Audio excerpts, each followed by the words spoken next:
Well, here we are. And we're off for a discussion on the Dutch Navy. Terrific. So I suppose we start. Well, how far back do you want to go?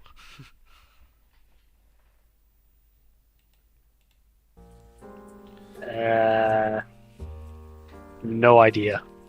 Because I mean, if we really want to split hairs, we could go all the way back to the rebellion of the Dutch from the Spanish. Wouldn't be able to offer much commentary on that though. No, that's what I was thinking. So I think staying modern in the modern era would. So let's start with the transition the Dutch Navy went through in the Ironclad era. So for a good portion of the Ironclad era, the Dutch fleet was trying to keep its position as fourth or fifth ranked as a fleet. It had fallen somewhat behind in terms of capital ships, modern capital ships, when the steam-powered ship of the line as a concept had appeared, and Britain and France had run away with that. And they saw the Ironclad as a chance to catch up. Well, not catch up to Britain and France, but at least keep ahead of the German states. Make sure they were the most powerful force with regular ironclads in the Far East, apart from Britain or France. Keep ahead of anything in the Americas. That sort of thing. Then the Dutch did come up with a fair few innovative vessels. There was Koning der Nederland, which was a ocean-going turret ship built for the Dutch Navy. The one with the big 28 centimeter gun, if I recall. Yes, the funny bow-mounted gun. Ah, yes, the very. But yeah, like the Dutch Navy had a very good stock of ironclads. You're talking. You're talking a fairly capable fleet, easily capable of dealing with.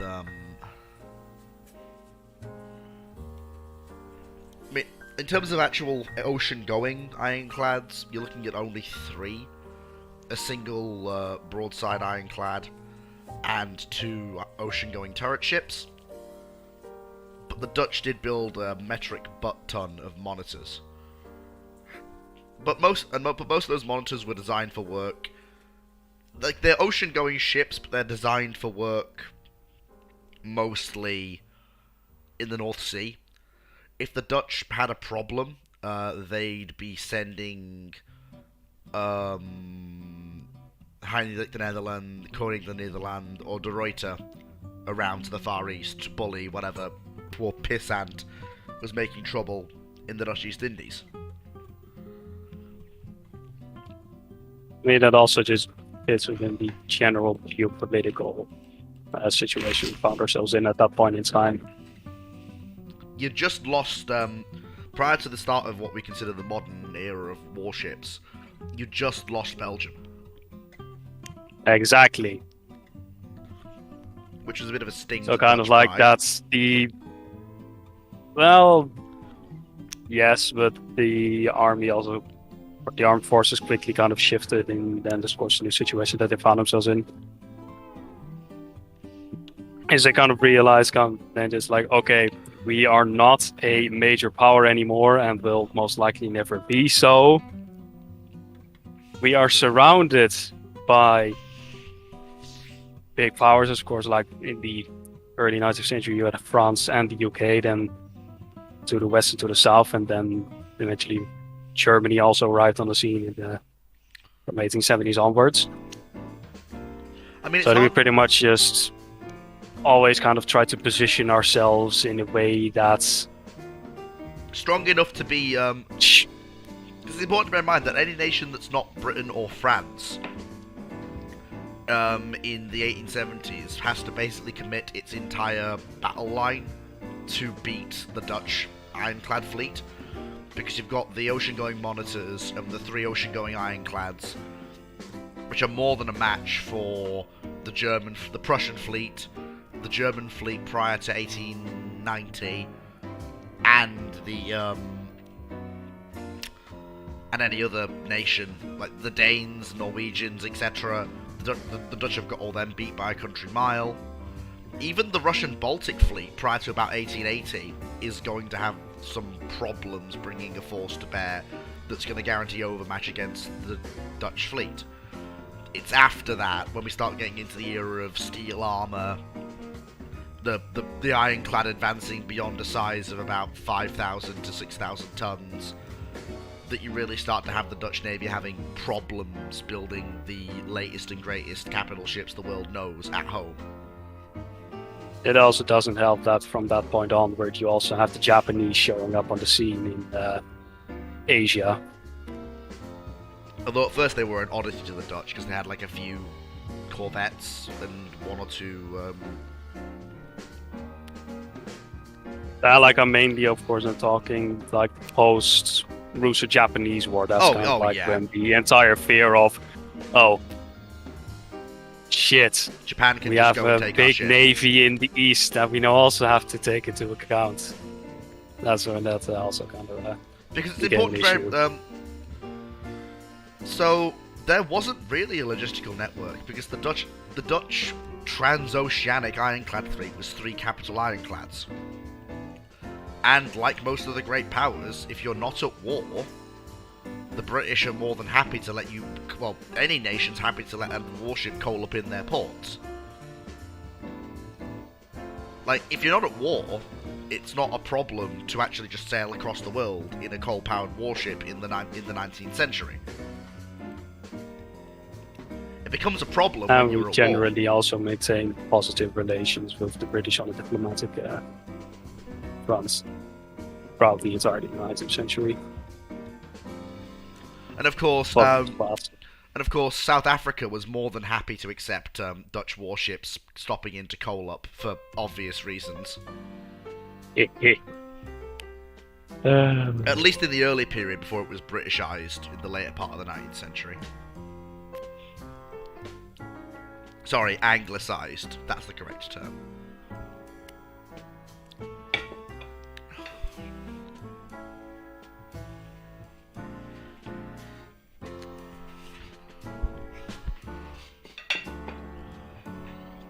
But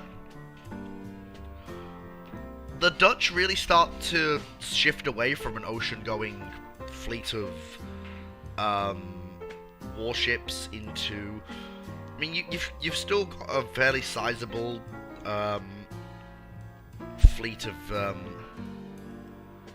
Coast defense vessels. Well, no, I was more talking in terms of the ships that do the normal work of running a colonial empire. Steam corvettes, steam frigates, and unprotected cruisers. I mean, the Dutch built 6 unprotected cruisers that basically served them up until before the First World War. The And they Attian were class. decent design. Yeah, they were fairly standard for unprotected cruisers.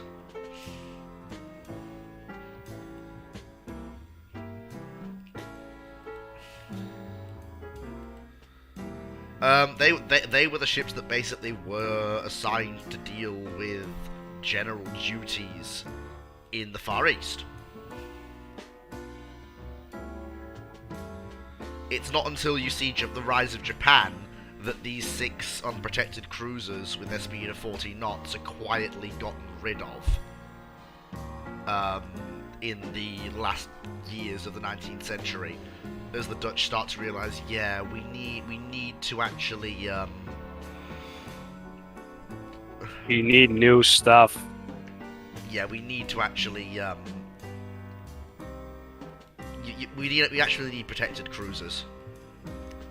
Unfortunately, because the protected cruiser being the sort of ship that it is, what the Dutch end up building are some of the smallest and weirdest protected cruisers imaginable. The Sumatra has a single 8.2-inch gun forward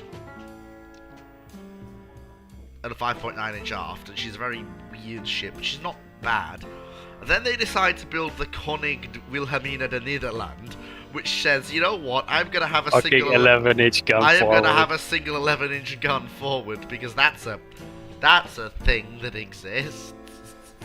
Just and then they put an 8.2-inch gun aft.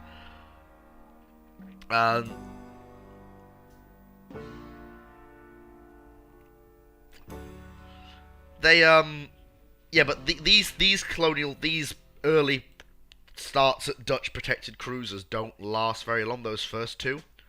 What you really see flying the flag for the Dutch Navy in the protected cruiser role are the Holland class, of which the Dutch build 6, which are just sensible protected cruisers. Pair of roughly 6-inch guns as a primary battery and 6 4.7-inch guns as a secondary battery and 4 3-inch anti-torpedo boat weapons to round it all out, along with some torpedo tubes. Again, so this is the Dutch take on what the British would term a second-class cruiser. It's adequate for colonial work. It can deal with most of its contemporaries. They were quite long-lived ships as well, with one actually surviving to be sunk in the Second World War. Though that was mostly because she was used in the interbellum as a artillery training ship. And another one surviving to be decommissioned at the same time, and not put back into service by the Germans because she was scrapped.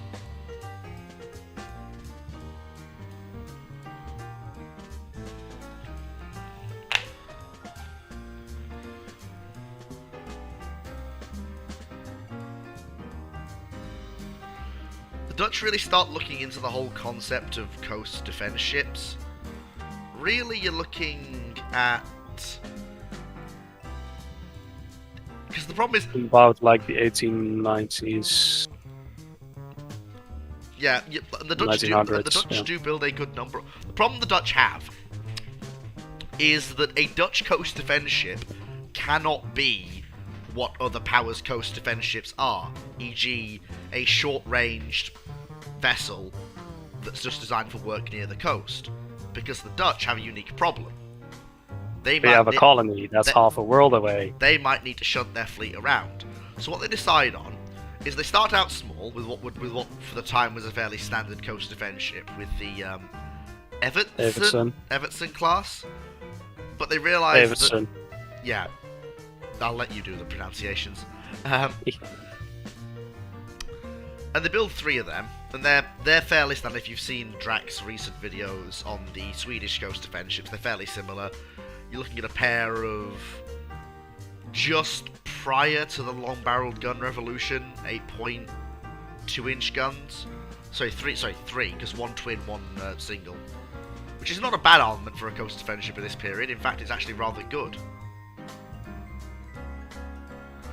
But they were criticised at the time for having the older guns rather than the newer long-barreled 45 caliber guns that the Dutch had, because they used because, say it with me now, the Dutch government wanted an economy measure.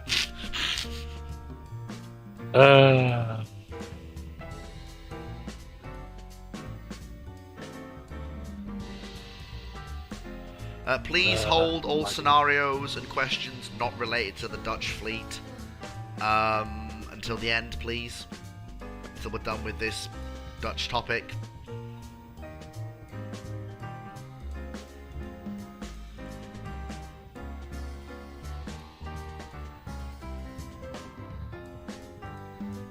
Where was I? Oh yeah. So, but then the Dutch actually escalate rather well.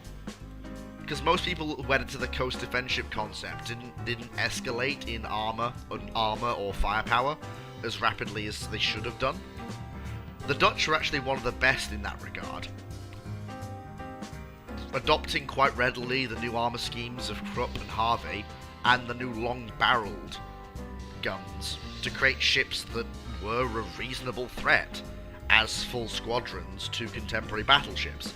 So you've got the Konig Regente class, which were built to supplement, not replace, their precursors in the do the pronunciation!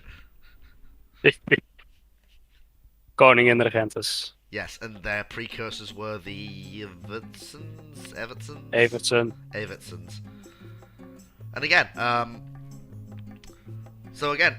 they trade out. Secondary battery is pretty much the same, but they've traded up for a pair of modern 40 caliber 9.4 inch guns, similar to the ones mounted on Germany's 9.4 inch pre-dreadnought battleships, which is a very good gun.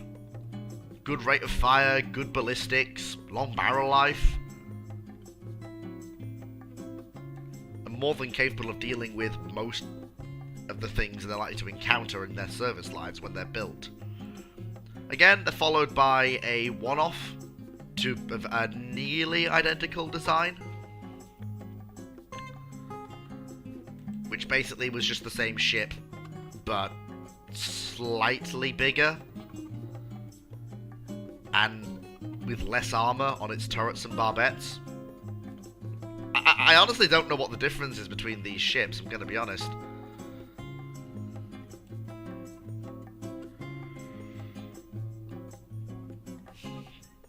Yeah, I also have no idea. And that was Martin I'm just gonna call it Trump. Martin Hartfordstone. I'm just gonna call it Trump.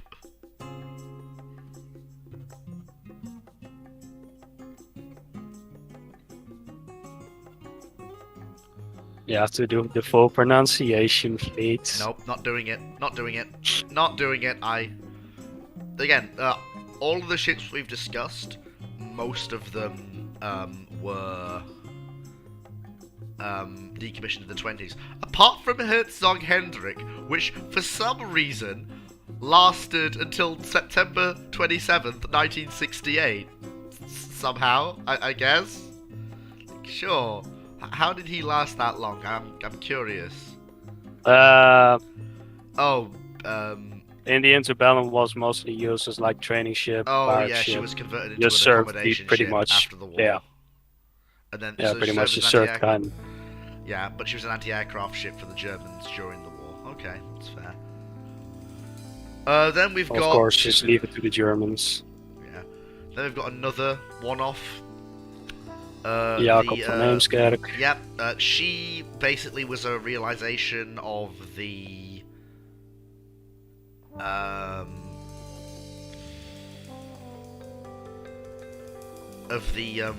Well, basically the fact that ships needed more firepower. They didn't want to upgrade the primary battery from just the two 9.4s it was, but what they did do is they increased the number of secondary guns by 2, giving 3 barrels on the broadside rather than 2. What an insane increase in firepower! How can we cope? How can we cope with this increase in firepower? And it was already starting to be a bit of a controversial. Like the fact that the Dutch were Order. building, yeah. Because the thing is, the fact was, and the Dutch Navy made this bluntly clear to the Dutch Parliament, we're building ships that are nearly pre-dreadnoughts. So why won't you let us build actual pre-dreadnoughts? Not so much that, but by this point in time, you're already looking at. Well, by the time that she's commissioned, Dreadnought is already in service. Yeah. And so the Dutch government makes one of the... Remember, the Dutch Navy was petitioning for a large capital ship that was Dreadnought-like, even prior to the more well-known 1913 building program. But, say it with me now, Money. the Dutch government said no. Gee, what a surprise. And so we end up with the ship that encapsulated what the Dutch Navy wanted, but didn't get. That being the one-off De Zeven. De Zeven Provincie. She was by far and away the most powerful coast defense ship, apart from the Sverriers, ever built.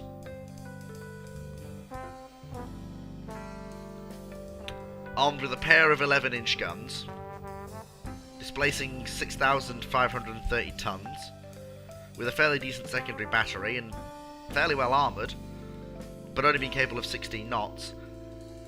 She was basically the Dutch Navy squeezing as much as possible onto the tonnage they were given by the Parliament.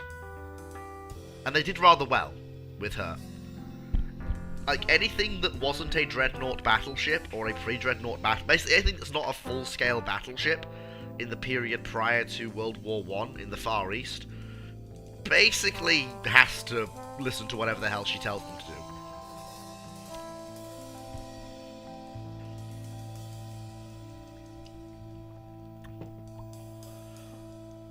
Of course, she was involved in a famous mutiny, which involved the communism.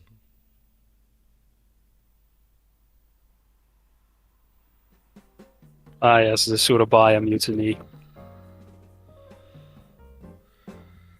And it was the first instance in which a ship that was moving at sea was struck by a bomb. Ironically enough, highlighting what her actual fate would be. Sunk by Japanese G4M bombers in Surabaya.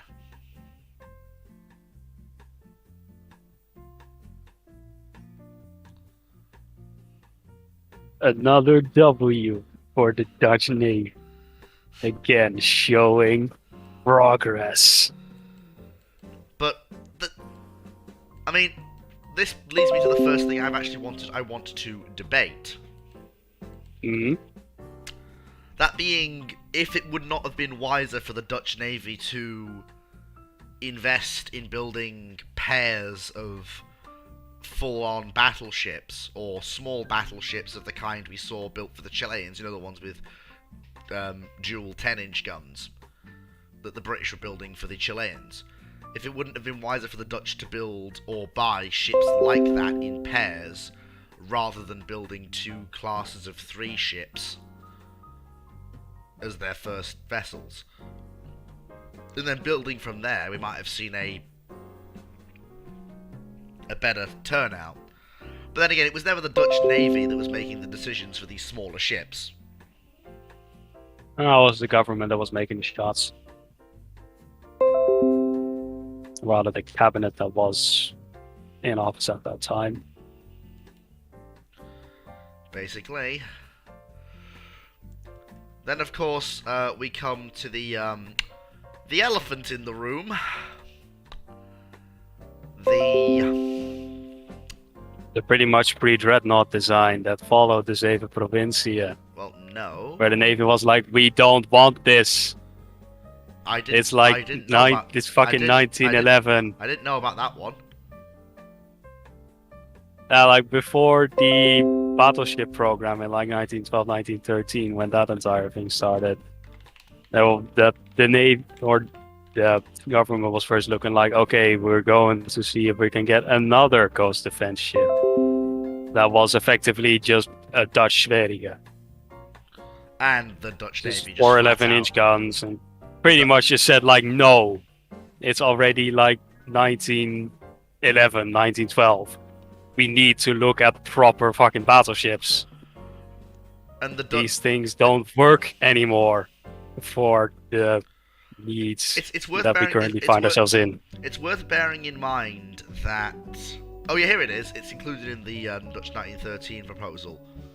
Yeah, 4 11-inch guns, 10 4-inch guns, triple expansion engines.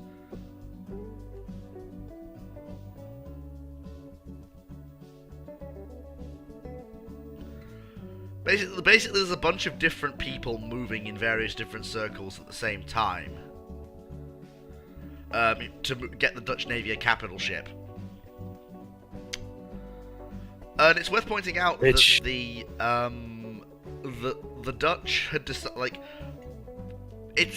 there was a scare brought on by Japan's building spree and the massive rise in spending across the globe that basically almost caused the Dutch government to do a complete 180 flip on spending. They decided that they were going to have 9 dreadnoughts and a fleet to go with it. Of course, it's more that the Navy said, like, we want Of course. Well, yeah. And then the government talked them down to 4, but the Navy was... I think it's more the case that the Navy asked for 9, knowing they wouldn't get 9, and then talked the Dutch government back to what they actually wanted, which was 4. I like how the idea behind 9 was that you then have enough dreadnoughts both in the east and at home to provide essentially enough defense should, for whatever reason, either Germany, France, or Britain declare war. And then that's of course more the case, like if, for example, Germany then decides to declare war and invade from the east, then you can link up these dreadnoughts with the British Navy to essentially form a unified battle line against the German Navy. And then the other way around, of course, with the case of Germany. Should Britain then declare war, and Britain and Germany just is able to offer assistance with their battle line. Of course, the plan was talked back to 4. Although, to be fair, what 4 ships they actually decided they were going to get? 22 knots, 8 14-inch guns, 16 6-inch guns, 12 3-inch guns. Armor was going to be a little bit light, but such was the case with most export designs. From any nation to any other nation. Ended up sitting at like 10-inch, if I recall. 9.8. It varied between 9.5 and 10.5, depending on which of the designs, Germania, Blom and Voss, or Vickers you go with. Yeah. But all 4 designs did come together on this concept of a 22 knot battleship with 8 14-inch guns with good range.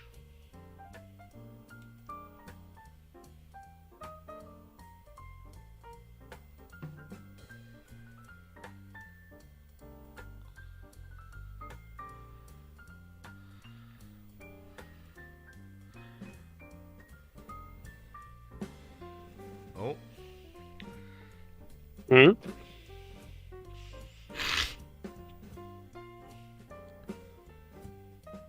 And of course,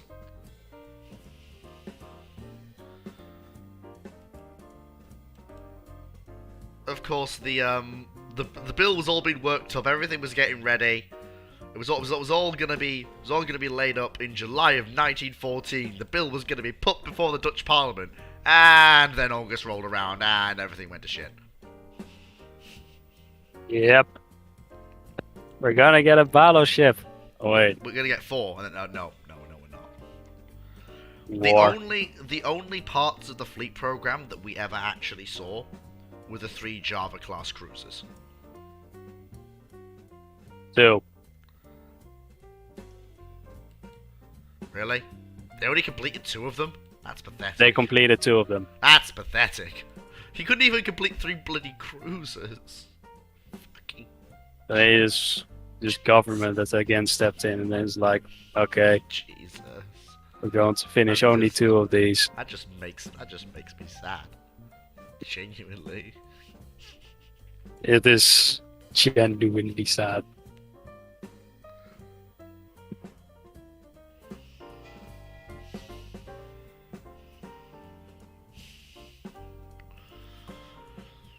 I mean, if we're looking at, the Javas were actually one of the few times the Dutch got a ship that was not only comparable to its opponents, but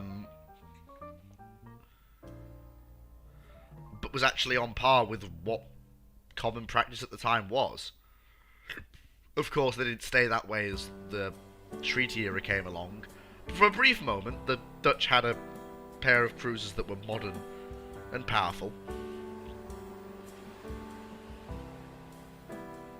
Individually, they would have been more than enough to deal with Japanese-like cruisers at the very least. But of course, it didn't last long.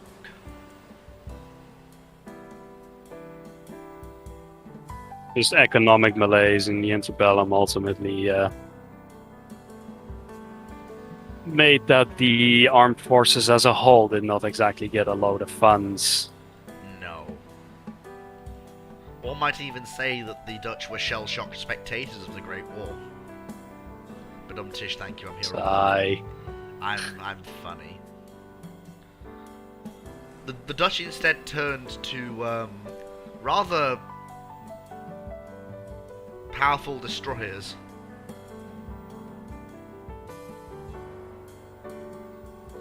And It's more standard design. and flotilla leaders like Tromp.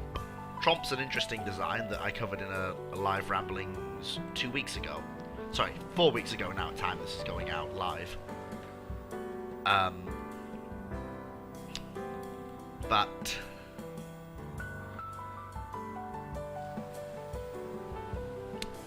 the two ships were built as well. They were meant to be built as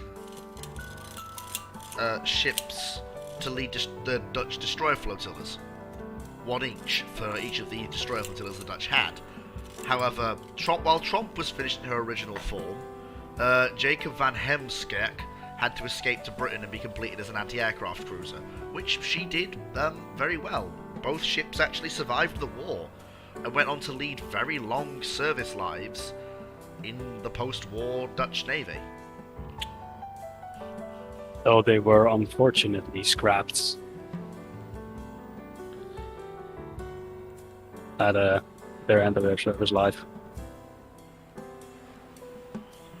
And then, of course, we now have to talk about the ships that were supposed to be the replacement and supplement to the 1047s, the replacement for the old light cruisers.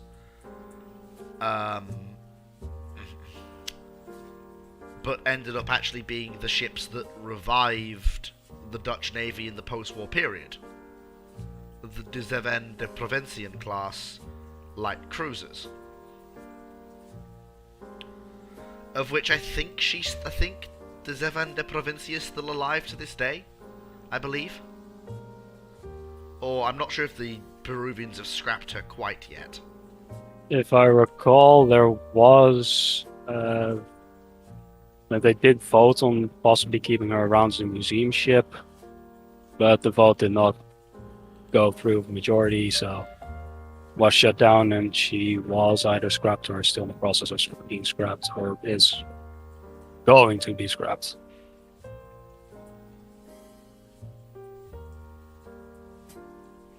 But I'm not exactly sure. Which is a shame. But They are some of the longest-lived cruisers in the world by some metric.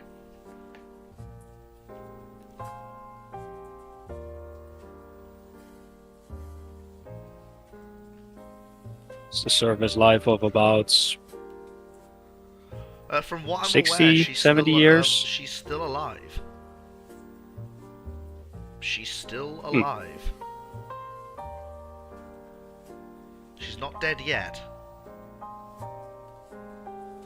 She's been decommissioned. And they opened sale. They've opened a list of sale for her, but no one's bought her yet. Not a scrap merchant or any other.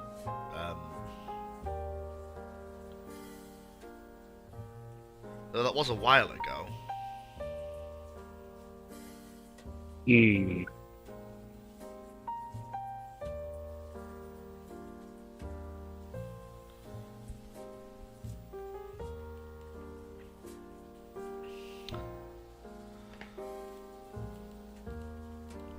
But of course, we need to talk about the ships that came in between. I've been holding off talking about it because a guy I know finds the ship particularly insulting in terms of how the Dutch government basically ruined a perfectly good design. Of course, I'm talking about De Ruyter.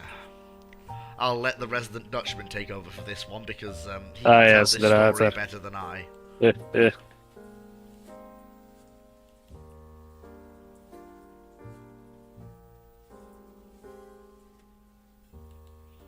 I'll go on. That was your cue. That was your cue.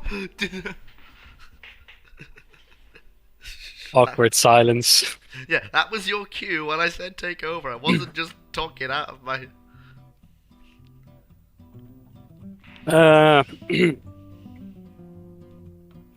Well, De Ruyter. originally conceived as essentially it's kind of like serving the role as a flagship for the Dutch naval forces in the east. The Navy originally wanted a cruiser with 8-inch guns and torpedo tubes also, because the Javas did not have torpedo tubes. But of course, government said no, it's too expensive. Which is kind of understandable, because by this point in time you're looking at like 1930, 1931. So, the economic world crisis in full swing. So there wasn't really any funds available in that sense. It is. But despite that,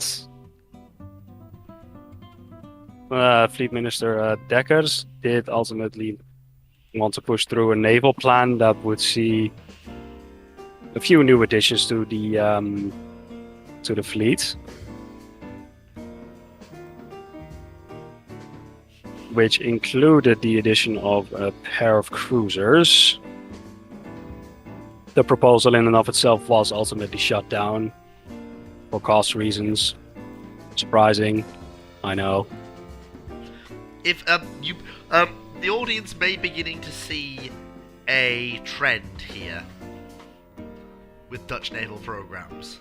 It's all going well, and then the government intervenes and asks if. Also, more like the Navy has a good idea of what they want, what role it needs to serve, and then the government's just going to say no, it's too expensive. We don't have the money. Can you do this on a shoestring budget? And the Navy's going to turn around and go, no. And then the Dutch government goes, well, do it anyway. And if you fail, it'll be your fault, not ours, because we gave you some money to do something and you weren't able to do it.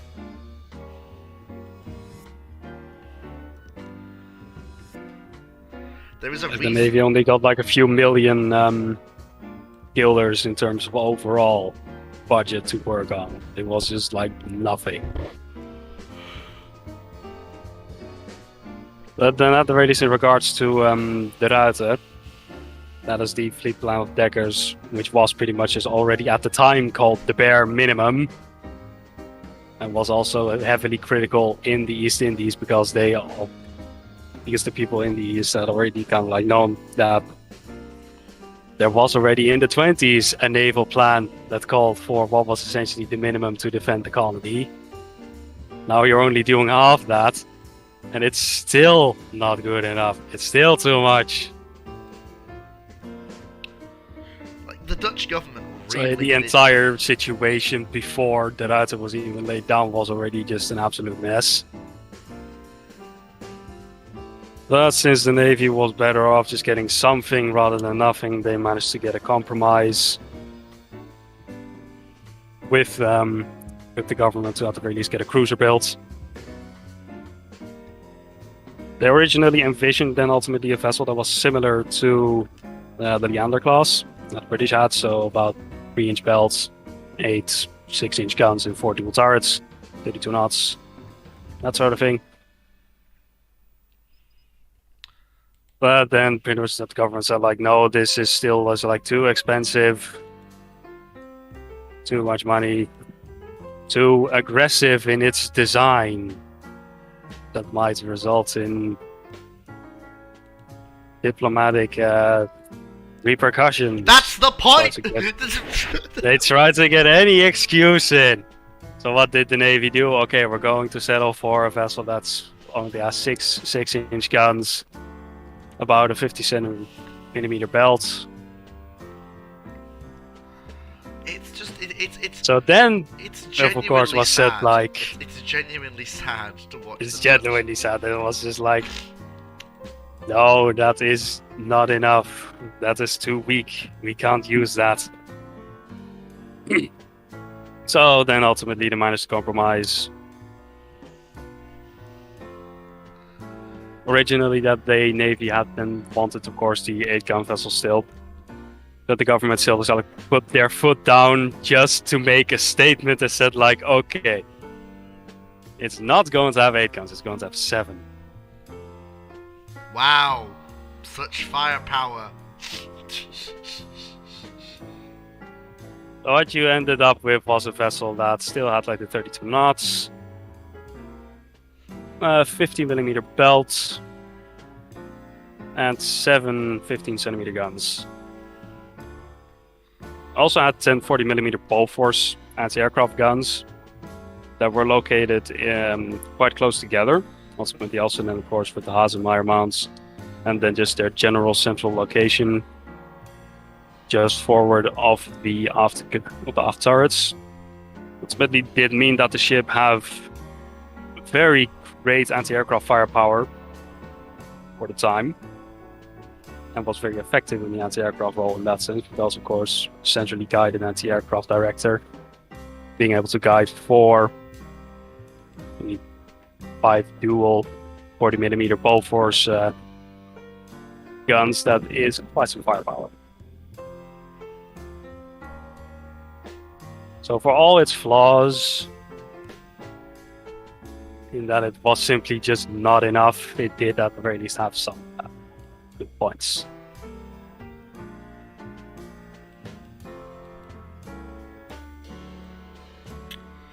And now we come to the big ticket item.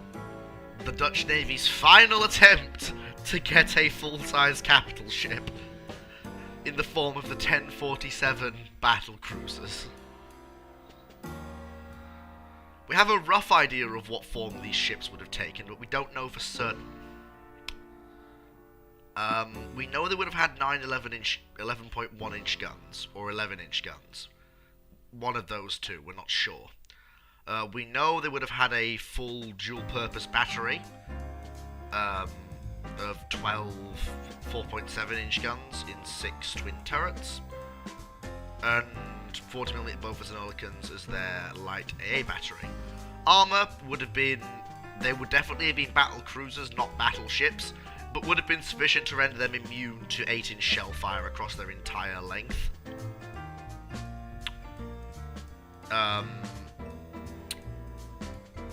They would have been, had they been completed, a problem for the Japanese to deal with.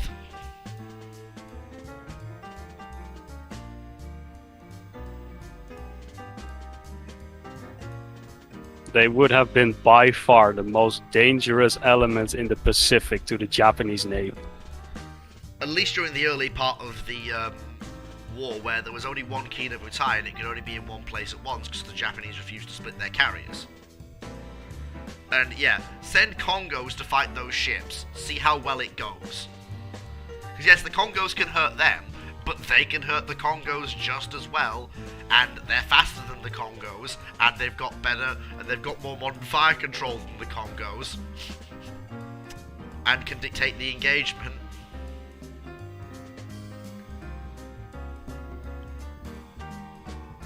But they had the firepower to go toe-to-toe with the Congos.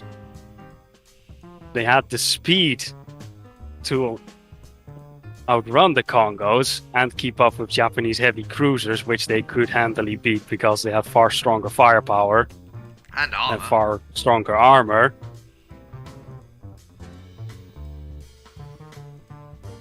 So they would have been by far, had they been completed, the most dangerous elements for the Japanese Navy to take into account It's in the also important Pacific. to bear in mind their rather forward-thinking secondary battery arrangement and their rather heavy medium AA battery of 14 Bofors in 7 twin mounts and 8 single Oerlikons.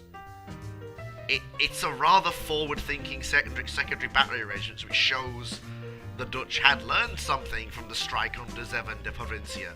Even if they couldn't add it to the De Ruyter and the other cruisers, they were definitely going to work it into their new capital ship.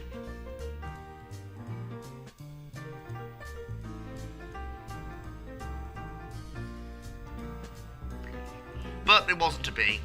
The ships were still being worked on prior to the last set of initial drawings. The design was of the dated, ships. Yeah, it was dated 19th April 1940. Like, they've been worked up right until... Because as far as the Dutch were concerned, the Germans weren't going to come after them. It was going to... As far as the Dutch were concerned, it was going to be like 1914. The Germans would go through Belgium, and that would be that, and then the Dutch would be there. That is not the case. That is not the case. It isn't. No. The army had, so the armed forces as a whole, had, of course, assessed the general situation had changed in comparison to pre-World War I quite significantly. And had already realized by 1935 Germany was going to be the most likely opponent in case of invasion by a foreign power. Because of how aggressive Germany was expanding in comparison to what they actually had been allowed under the Treaty of Versailles. And they pretty much just spat into the face of Versailles and were like, "Well, we don't care about this." Yes.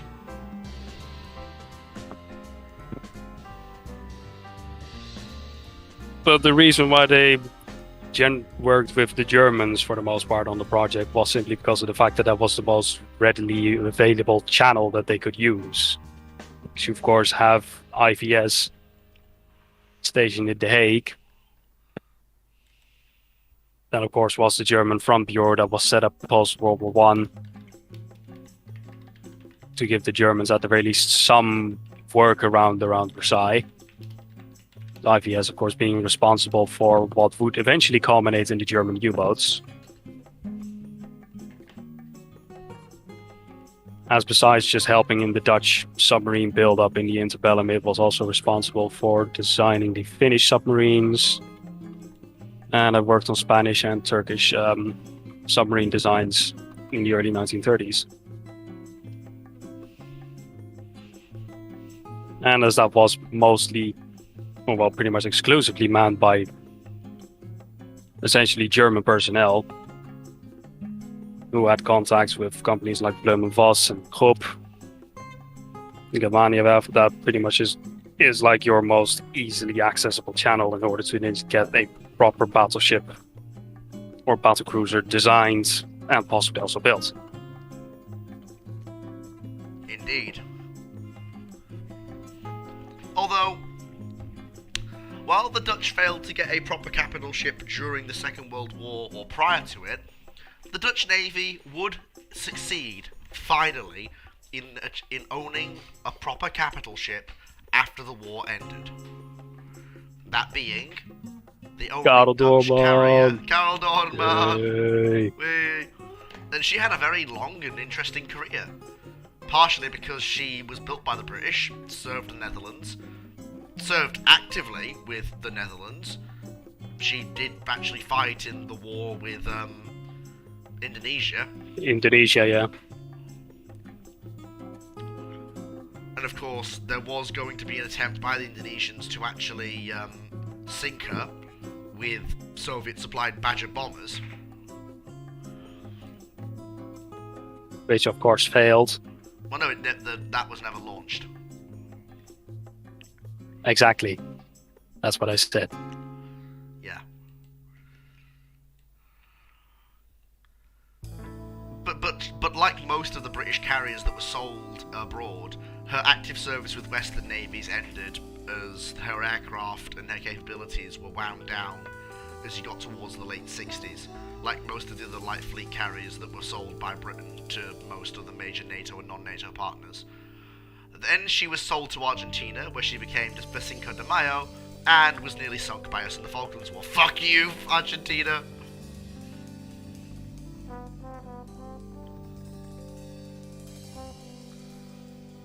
You just had to shoe and fuck you, Argentina, didn't you? Yes, I did. Fucking Argies.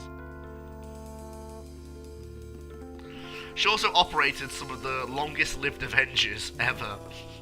ASW Avengers and Airborne Early Warning Avengers. Long-lived fuckers, so they were.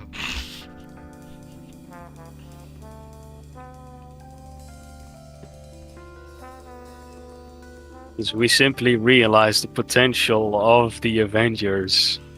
Although to be fair, that you did actually you did actually catch up in terms of Air Wing when you actually received Hawker Seahawk fighters with Sidewinders and Grumman S2 trackers.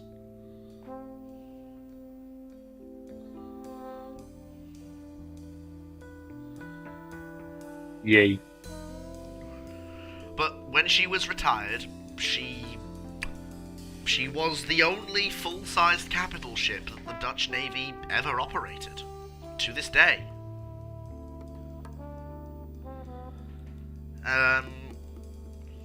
But the story of the Dutch fleet coming up to now has seen the Dutch come back to a position they haven't held. In fact, the history of the Dutch Navy post-World War II has seen the Netherlands come to a position of prominence and levels of maritime power projection capability and actual maritime strength not seen since the pre-ironclad era, when the Dutch sailing fleet was one of the most powerful on the planet. The Dutch Navy maintains a force of frigates that put it in good standing with other European powers. And it has power projection capabilities through its through its amphibious transport docks that enable it to project power across the globe. It also has the refueling and supply assets to do that sort of power projection, and a fleet of modern, competent diesel-electric submarines. It's safe to say that the Netherlands... Though they are aging. Yep, the Walrus class are aging, that is true. But... And there have been discussions to replace them. But say it with me. The government doesn't want to pay. Nope.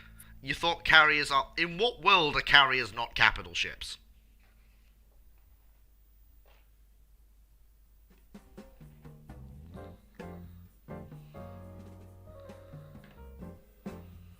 Probably in the world of a very traditional admiral in the 1940s. No, even by that point. Like, when you... Basically, In the 1930s. No. Thing is, the moment Lexington, Saratoga, and the conversions of Akagi, Karga, Furious, Courageous, and Glorious appear, everyone goes, "Yep, if a carrier can be the size of a modern battleship, then yeah, they're capital ships." So if a vessel can be the size of, or is a capital ship if it reaches the size of a battleship, that means civilian liners are capital ships.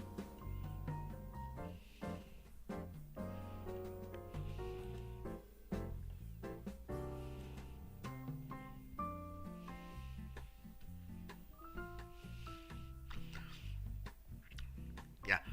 1 second, I'm going to have to drop into official mode. Guy, just check out that thing in Need a Mod. I've checked it out myself, and no, I'm not an admin anymore. I don't think the Weeb Corner rule applies here.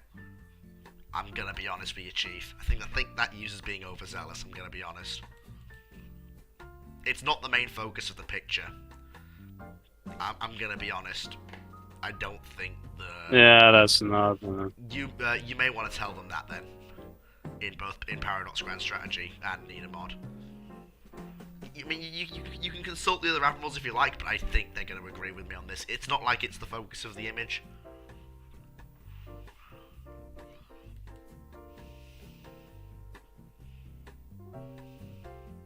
Also, we don't need mini-modding.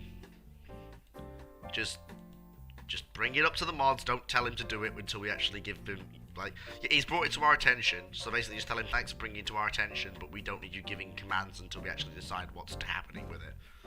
I hate putting on my admin cap. It makes me annoying. Even though I'm not technically an admin anymore. I can't give it up, let it down, mess around or hurt it. I'm sorry, I had to do the meme.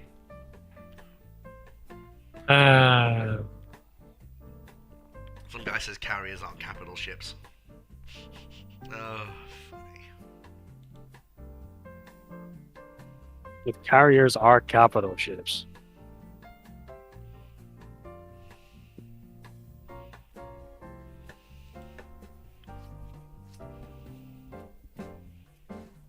Uses no.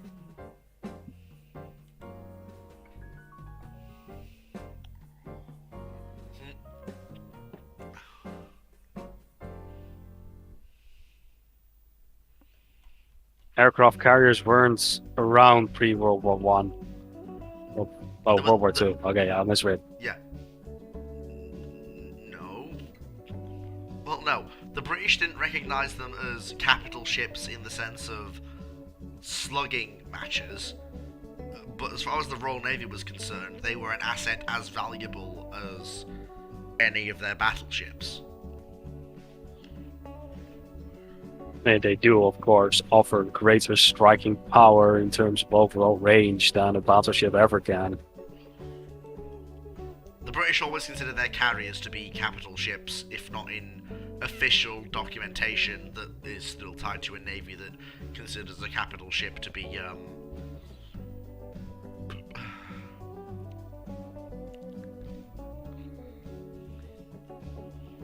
a ship with large guns.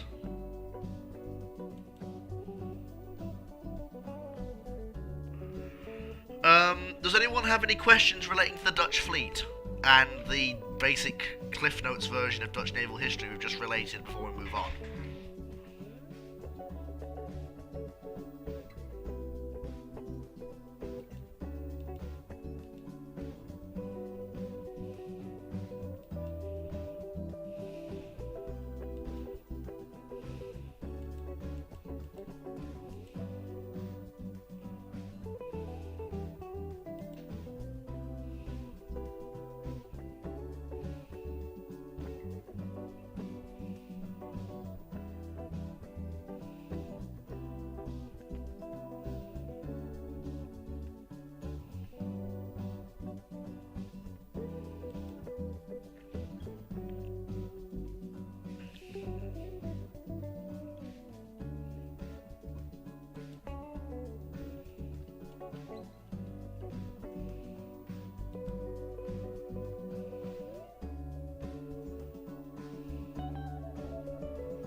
Ah, that would explain it.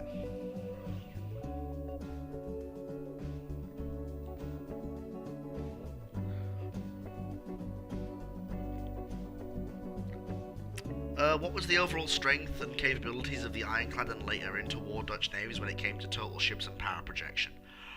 Ironclad, you're looking at a fleet that is a threat to anything that isn't the great power, the big three of... Basically anything that isn't, prior to 1880,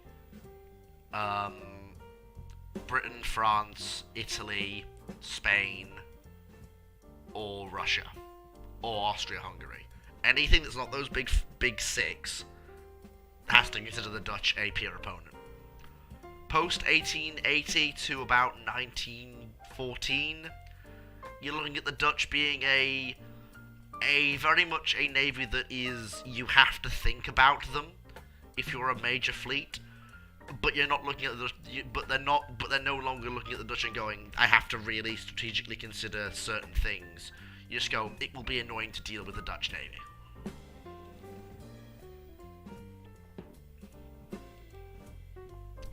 Interwar period, that's the Dutch navy at its lowest point. You're looking at the least number of ships, the least capable ships. You're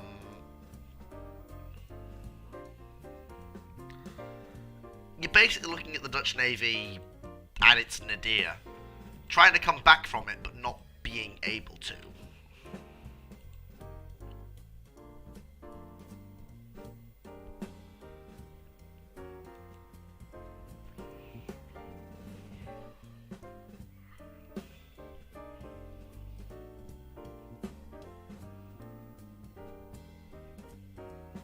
I'd say that sums it up pretty well.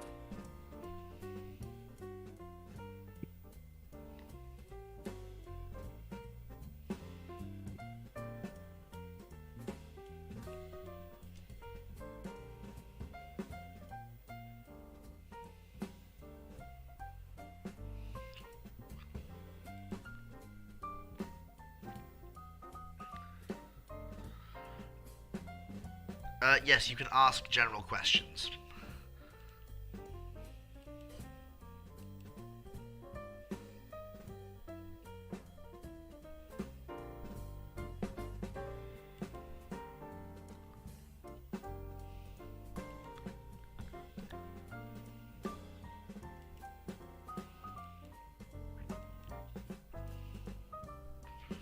Oh god.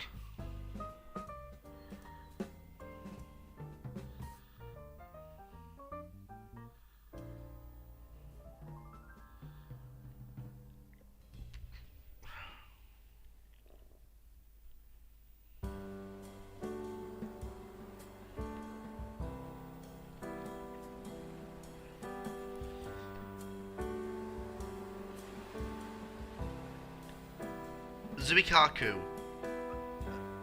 I can't answer that question. That's...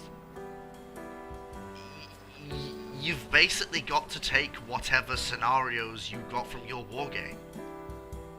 Because I would have to basically go away and wargame that scenario to get accurate answers, and you've already done that. There's far too many variables involved.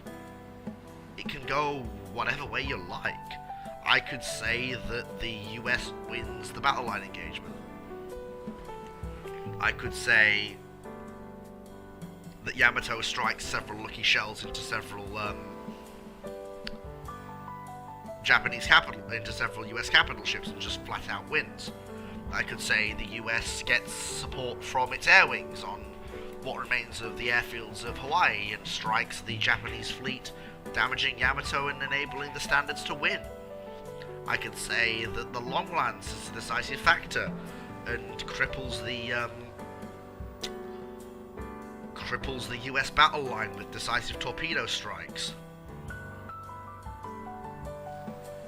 But I could say all these things, but they wouldn't be statements backed by any degree of fact, logic, or evidence. The reason why Drac was able to make videos like the Battle of Texel that he made a few years ago is because he wargamed it out multiple times, aggregated his results, and was then able to create a scenario where the most likely outcomes from multiple different playthroughs were used to craft a timeline. Without doing the same thing, for such a specific scenario, I can't do the same. I can give you... Okay, so I can give you how I think the Pacific War will go based on the two different things.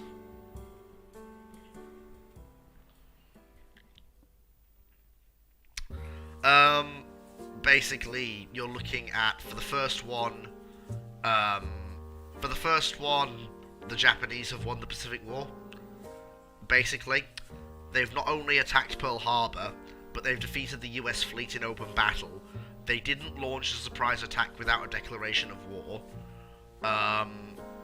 And in theory, if they can follow it up with another 1-2 punch to the US fleet at places like Coral Sea, and with a follow-up 1-2 tap punch on Hawaii a year down the line, they can win the war.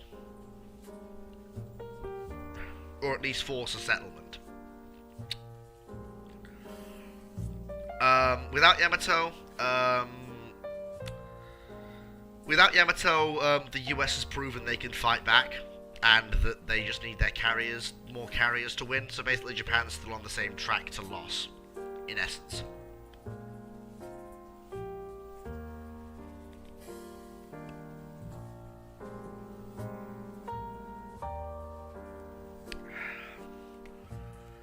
It did not play out different though. The US might be like that the battleships now take more of a central state role rather than carriers. Well, no, because they won the line action, then got their then lost 4 battleships to an airstrike. Oh yeah. So the point was still hammered home.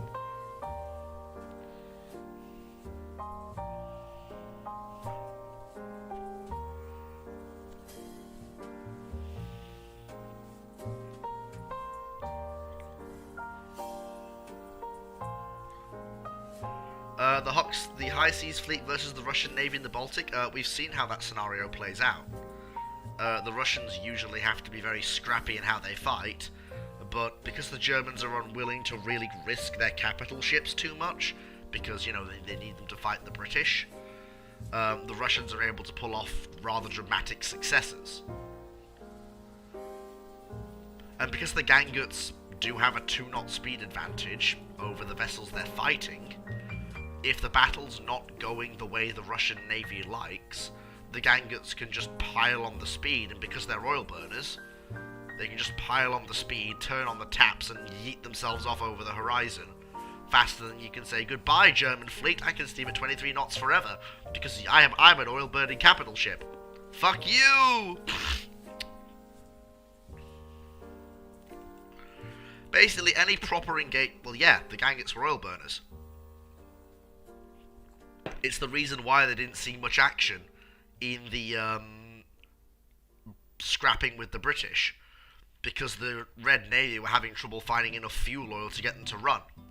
It's the reason why the Red Navy preferred older cruisers of the Russian fleet and the old pre-dreadnought they had operational, because they burned coal, and there was plenty of coal lying around, but there wasn't enough oil to feed the Ganguts boilers. They managed to find enough to get one Gangut running. Oh no, the Ganguts are built with oil firing, because the Russians got into oil firing really early. Like, you're looking at the Russians converting a battleship to oil firing as an experiment in the early 1900s. Just in the aftermath of the Russo-Japanese War, I believe.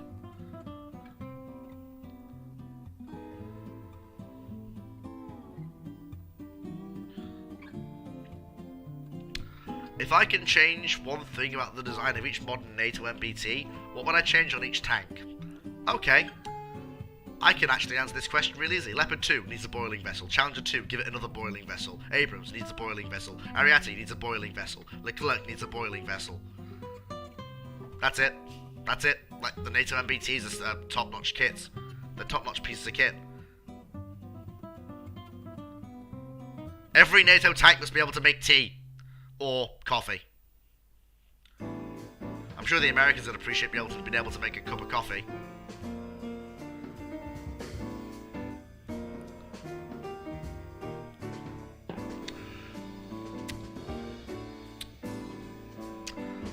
Can you launch aircraft from carriers from their stern while the carrier was steaming astern for emergencies? I don't know.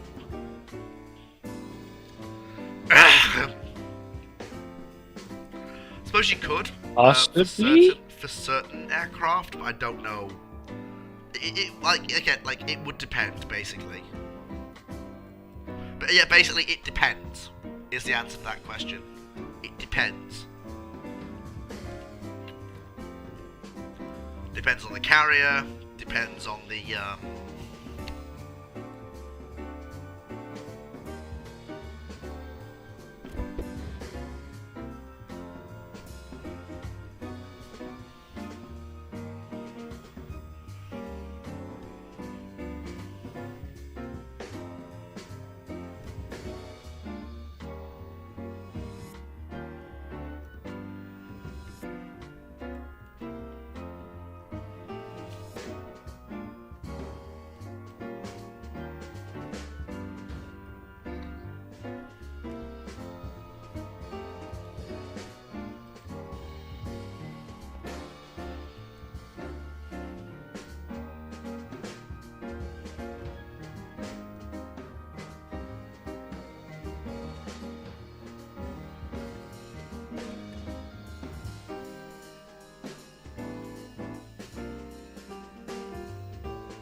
Blade. What? Sorry, I zonked out for a moment. Fleet, are you... What time is it over there? Not late. Should be 1840 in the UK. Yeah, pretty much.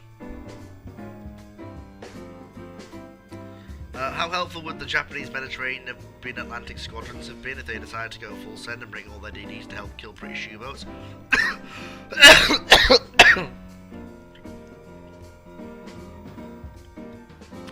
Okay, oh, for fuck's sake. Alright, first off, the Japanese destroyers were useful in a role that they were trained for. The Japanese weren't trained for ASW work, they wouldn't have been much use. To be fair, neither were the British or the French in World War One until near the end of it. Secondly, gunnery officer, how many times must that fucking myth be squashed? Just because Mark Felton did a fucking video on it doesn't mean it's bloody true. The Lancasters could not carry an atomic bomb. They were not capable of it, they were not equipped to do it, they could not physically do it. Oh god, he mentioned Mark Felton. Mark Felton makes one video on this fucking topic, with sources he pulled out of his arse, and suddenly everyone's talking about how the Lancaster should have carried the atomic bombs. No! The only bomber in the world that can carry atomic bombs in 1945 is the B-29. It's as simple as that.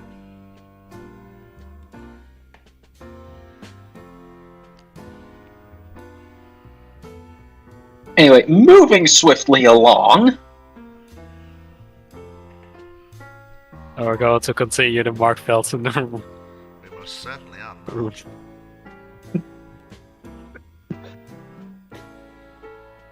They're right into Mark Felton's basement.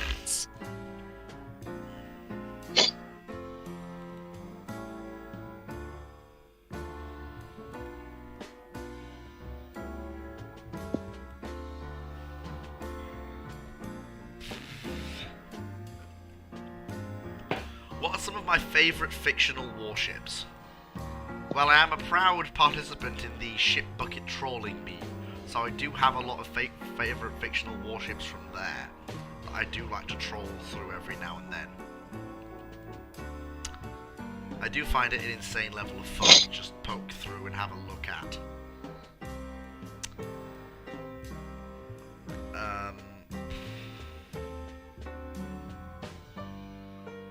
Anything orb related from Warhammer, be it fantasy or 40k. Because it's funny.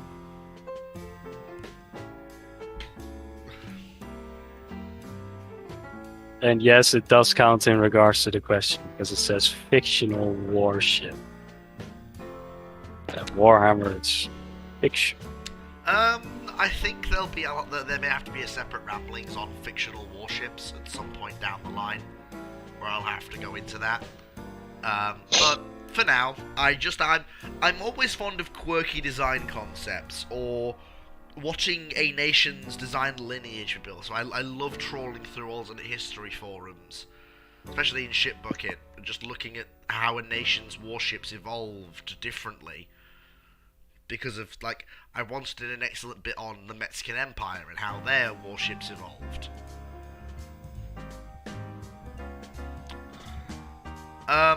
If I were in charge of German ship procurement, that's not even a hard question to answer.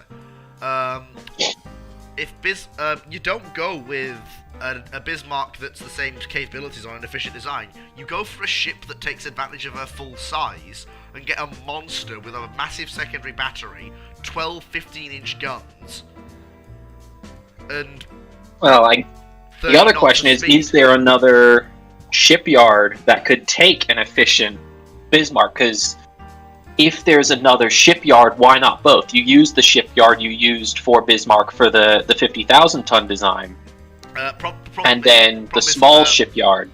Problem is they're building Germany's capital ship slipways are large enough to do what they need to do any design they like to do that's reasonable, and not the fucking H-44s.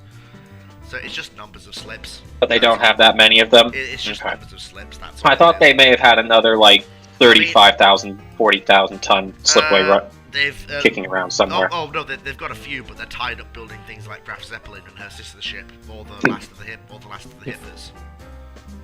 If I recall, Germany had like 4 capital ship capable building docks.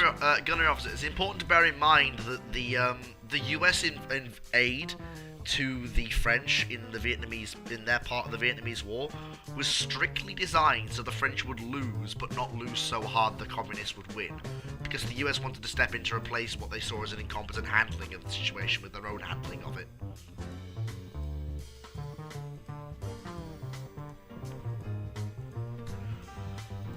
So if the US sent B-29s and other air support, it would have been to ensure that the battle went the way the US wanted it to, and not any other way.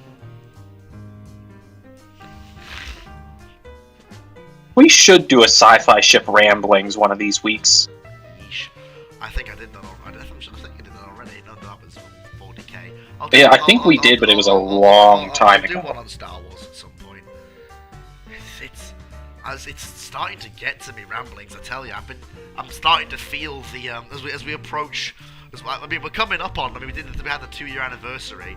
I'm coming up on 3 years now, and unlike Drag, I don't have an unlimited pile of information to draw upon. I'm a generalist. I'm not a warship chap. I'm just a generalist.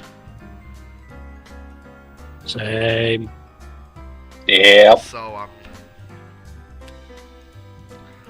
I mean, there will come a time when Ramblings will leave the Drydock server and go onto a server I plan to found for the channel that's currently being built up. You know, for Fleet's Random Ramblings. Damn, a separate rambling server.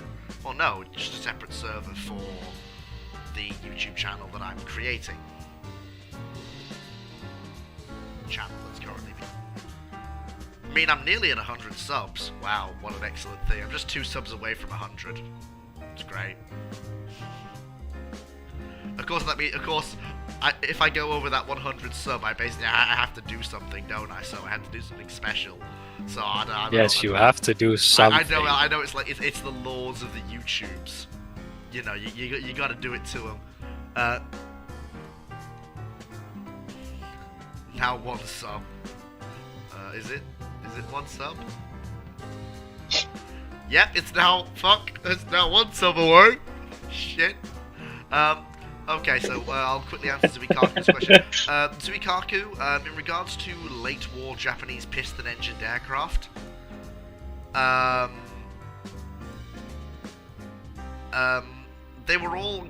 they were basically showing Japan getting into its stride. But again, by the time they're entering service, it's too little, too late. The Japanese no longer 100 subs. Are you kidding? 100 subs. You're actually Congratulations. kidding. Fuck! I have to do something special now. Whoopee! Yay! I have to do something special. 100 subs. Wow. I have to do. Well, I'm no longer an admin. I am a community manager. If my own channel does take off, I will be handing over my role as Chief of Communications to, I'll basically become an associate in the Drydock. And I'll probably hand over my role of, Chief of Communications to someone I trust.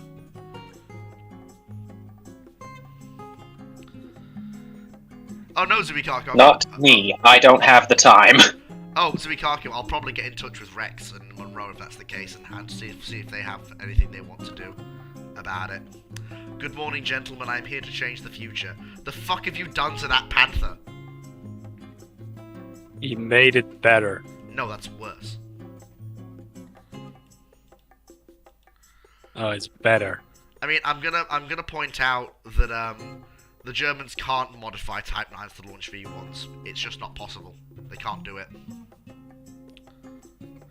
You're actually better off trying to set up to launch a V2, because at least then you can build those stupid bloody containers that you can tow behind the submarine submerged. That's actually more practical than trying to launch a V1 off a submarine. Because you saw how complicated the Americans had to get to build a bloody thing that could launch something like Regulus. I mean, I'd be happy to come to an Iron Bottom Sound fireside chat. Anyone else of note going to be there? I know it's liquid fueled, but it needs less. The thing is with a V1, you've got if you got a static launch, the Germans only had long launch rails for them. I don't think the Germans came up with the American idea of massive rockets underneath to launch the fucking things with no launch rail required. I don't think the Germans got to that point. They still had needed their long launch ramps.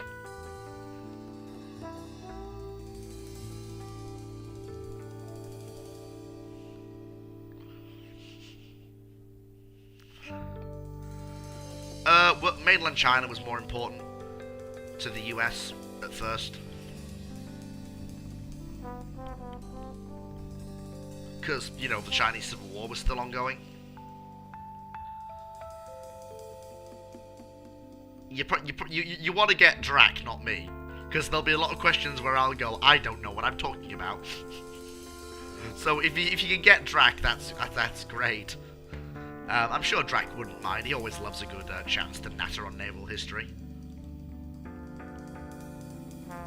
Whereas I'm just Joe Blogs. I'm Discount Drakinafel. I am Disc Drac. Disc Drac. Oh great, so that's another title to add to my list of names. Poundland Drac, Discount Drac, Wish.com Drac. I resign! You can't talk to me like that! I'll get that Ministry of Fisheries job, you see. AliExpress Drac. Yeah, Drac you have at home. Yeah, And anyone else? Do I have a fishing license? Of course I've got a fishing license.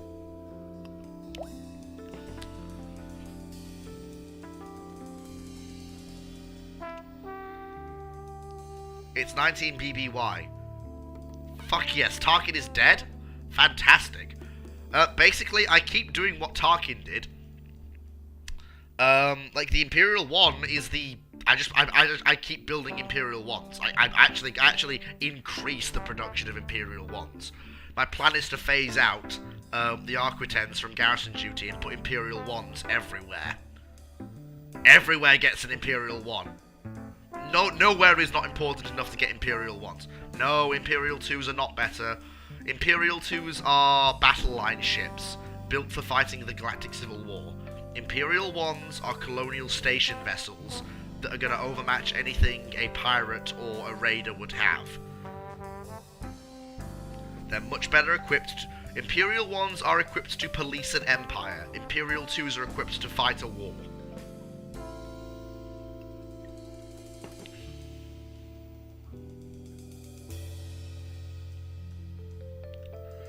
Oh yeah, I'm definitely going to be converting the victory.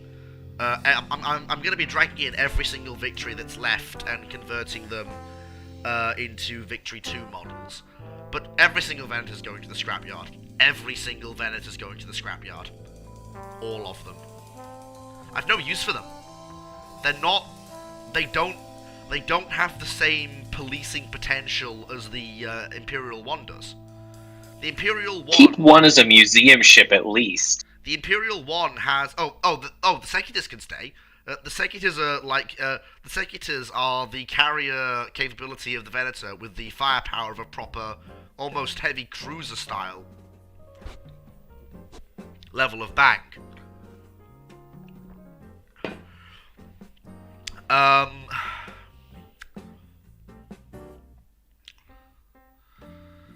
Like, I'd actually have the Sekitas, like basically, if something's going wrong in a region, it's like, you'll have, so the way I see it, I know this is going to sound really weird, but every star system gets a garrison Imperial 1, and a little star base for it to operate out of. And that's what the Imperial 1s do. The Imperial 1s are your station ships. Every system gets an Imperial 1 as a station ship that just moses around that system, and it keeps the peace, it escorts merchant convoys, it's always there.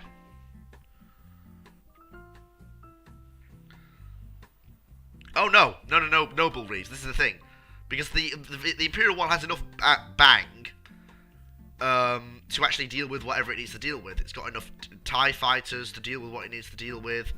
And of course, let's not forget, when TIE fighters aren't fighting hero ships, they fuck shit up in a way that's actually scary.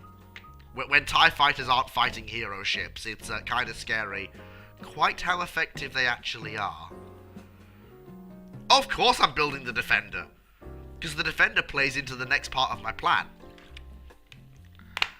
If something goes wrong in a region, like say there's a rebel flare-up or something, you get a rapid reaction task force appear, which is led by either a single or a pair of Sekitas in a heavy cruiser / heavy carrier role as flagships of the force, and 4 to 6 Victory 2s as the muscle of that force. It's basically your mainline warships, your mainline cruisers in a battle line role. You can't purge the Imperial Navy of incompetent officers. I can't do it. There wouldn't be an Imperial Navy left. If I'm doing the role of Tarkin, I will still have the failure will not be tolerated. Like, I'm sorry, there will still be summary executions. It's the only way you make the Imperial Navy function.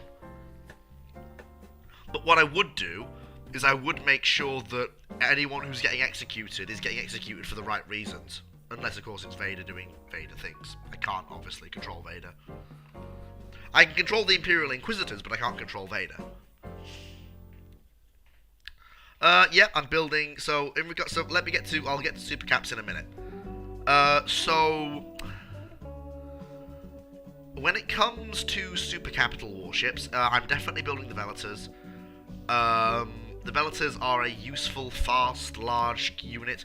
Basically, if shit is really hitting the fan, the groups I talked about previously. So no, like I said, let me get to, like, I've got to go through my fleet lineup.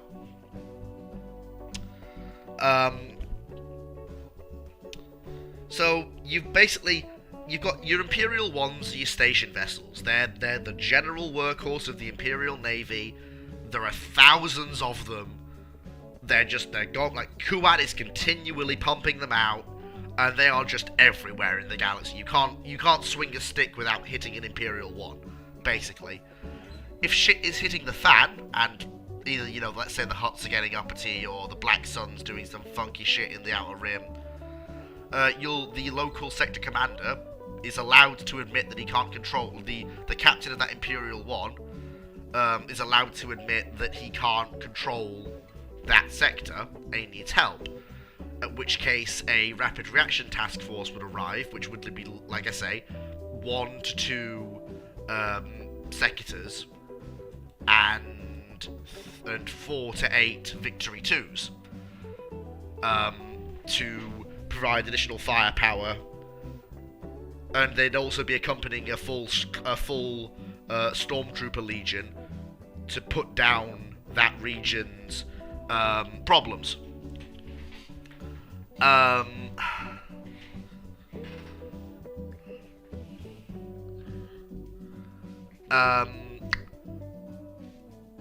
still going to build the Bellators. The Bellators are... First of all, it keeps the shipyards happy, and I'm not going to say no to more firepower. The Bellators are also quite quick, and I can also use them to lead, once they come online, I can use them to lead the rapid reaction task groups. There'll also be sector battle fleets, and this is where the executors come in. Every sector battle fleet will be led by an executor, because the executors are just tough, punchy, well-built ships.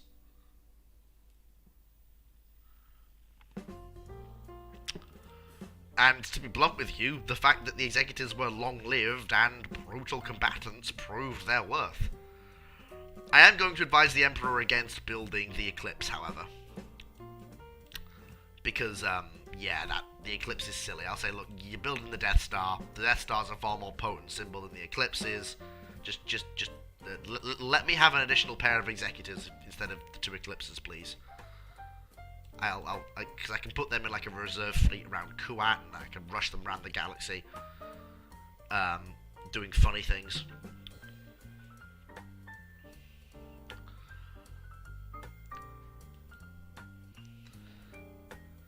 But yeah, I'm still going to build the Death Star. Of course, since I'm in command of the Death Star and not Tarkin, I'm going to point it at a moon and blow that up and say, haha, I have a Death Star now, and I can blow things up. I'm obviously not going to use it on a populated planet, because that kind of defeats the whole point. Deterrence, not, Yeah, like, We don't want to be creating martyrs. You blow up a very clearly visible planet that has no one on it.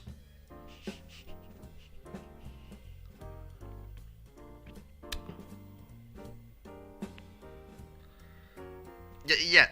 You demonstrate the weapon to the galaxy, but not on a fucking populated planet in the core of the galaxy. Rule number 1 of the Imperial system. The core is your power base. Do not threaten the core. Do not make the core feel scared. Do not, under any circumstances, touch the core worlds. The core worlds are the part of the Empire that makes it fucking function.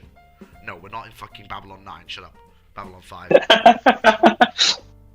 Nope, Geonosis is too valuable. I need the droid factories running. Just destroy Tatooine. I'm sure Vader would like that, but no. No, I can't destroy Tatooine, Sidious. It's Hut space. You do realise how much... You can destroy it. But yeah, but then... You need something visible, but then, no, but unpopulated. No, it's Hut space. I can't... You do realise how much of a diplomatic incident Vader caused by chasing the Tantive 4 into Hut space, right? There was a lot of smoothing over that had to be done behind the scenes because of that. No. Doesn't mean you can't blow up Hut space. Yeah, let me just fight a war with the Hutts who happen to have a bunch of large super capitals. Sure, fantastic, brilliant.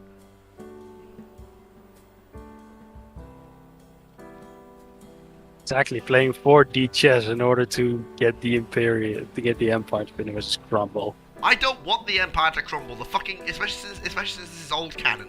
The Vong are coming. I need the fucking Empire to last as long as the fucking, until the Vong get here. Then use the Death Star to blow up fucking to blow up the fucking Vong world ships. It's part of the plan.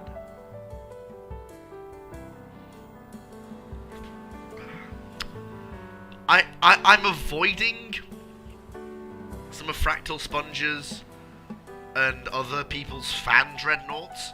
I'm just sticking to the ones that we know existed. Bellators, Executors. How would Thrawn play into this? I'm keeping Thrawn very close at hand. Very, very close at hand. Put him in charge of one of the rapid reaction forces. Oh yeah, that as well. I'm also gonna take him aside and tell him bluntly who I am and what I know.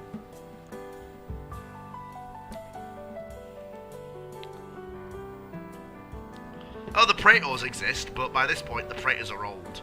Very old.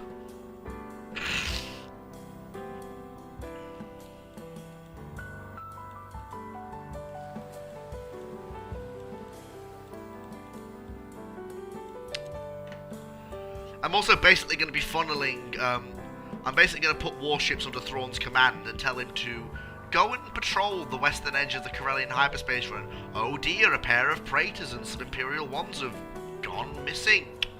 Oh dear, I definitely hope they haven't gone on hyperspace routes to the Chiss Ascendancy. Definitely not. Oh dear, a Bellator's gone missing.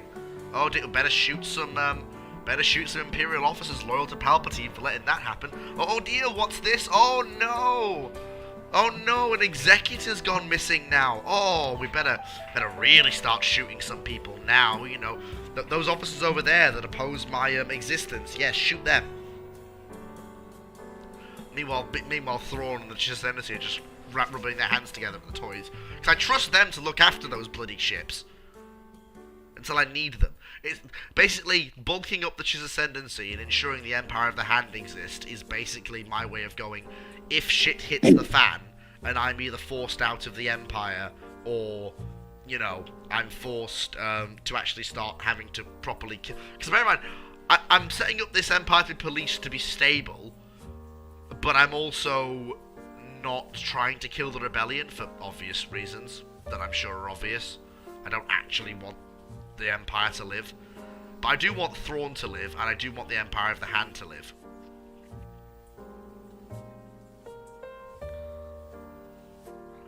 The future I want is basically a galaxy that's divided between a New Republic as the backstop, and an Empire of the Hand that's there ready to slap the Vong in the face when they appear.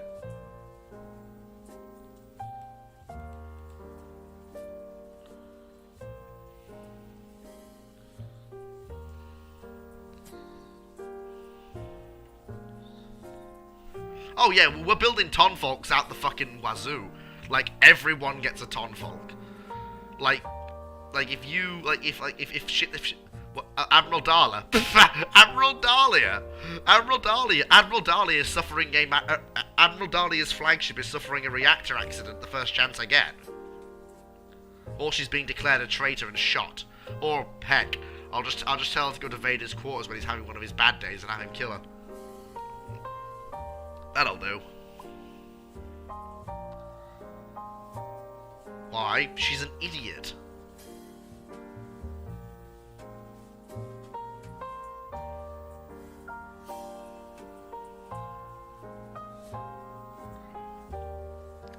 Admiral Sloane?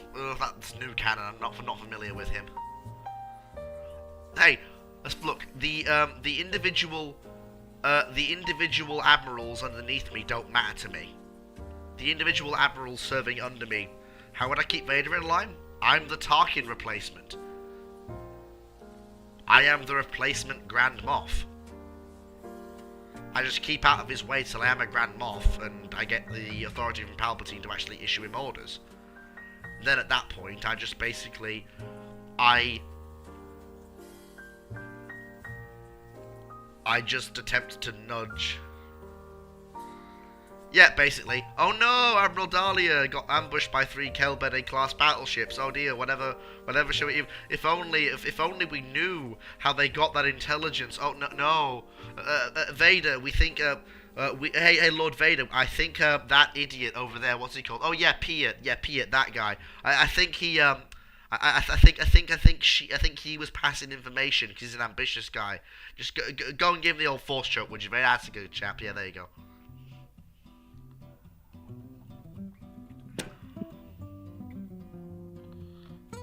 Piet's not nice, he's just competent. Well, no, he's not competent, he's this mix of not so competent as to be ambitious, but not so corrupt as to be incompetent. He's the right mix of stupid and clever, and loyal and pragmatic. Veers is an officer in the Imperial Army. He has... I don't have any... Until I become a Grand Moff, I can't do anything really with that. No, Sidious, that's Sidious. You take a bunch of admirals die all in one big ambush. That's a little too convenient. You get rid of people in the Empire by knocking them off one at a time in ways that are so easy to hide. Do it all at once, people might get suspicious.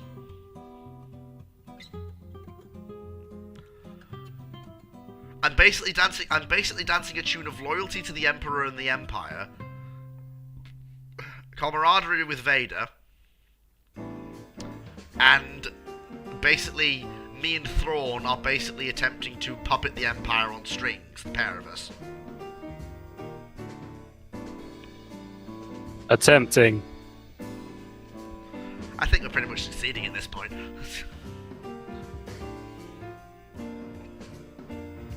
Pelion? Yeah, Pelion's alright, but I think he's happy where he is in his acclimator.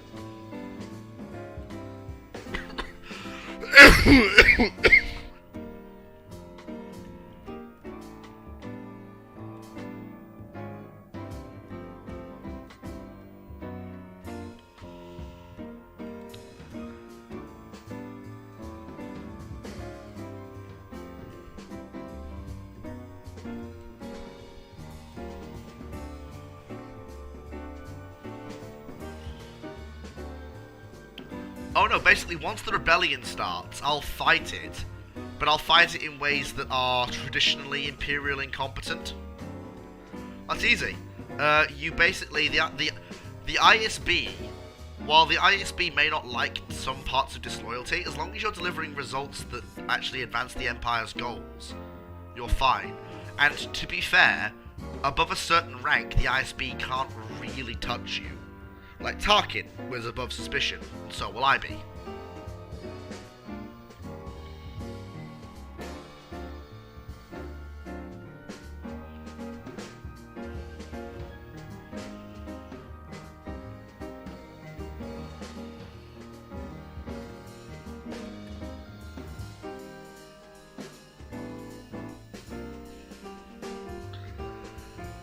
But the basic plan is,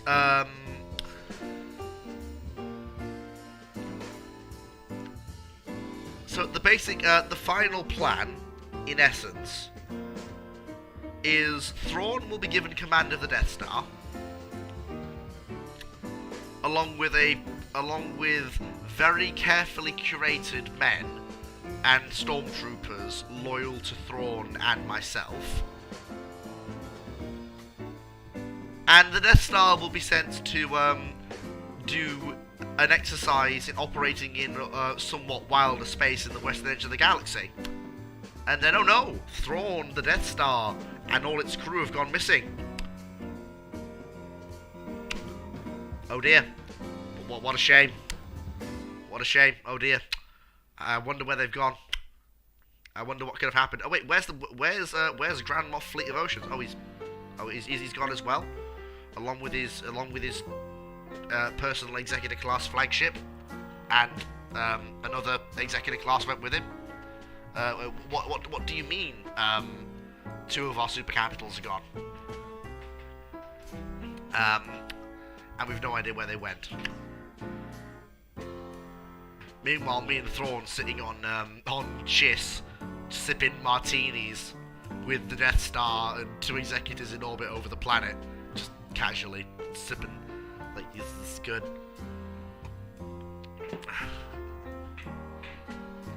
That's my end game. Get away from the Empire. I've built up the Chiss Ascendancy to fight the Vong. And I've done my job. And now the Rebellion doesn't have to deal with the Death Star.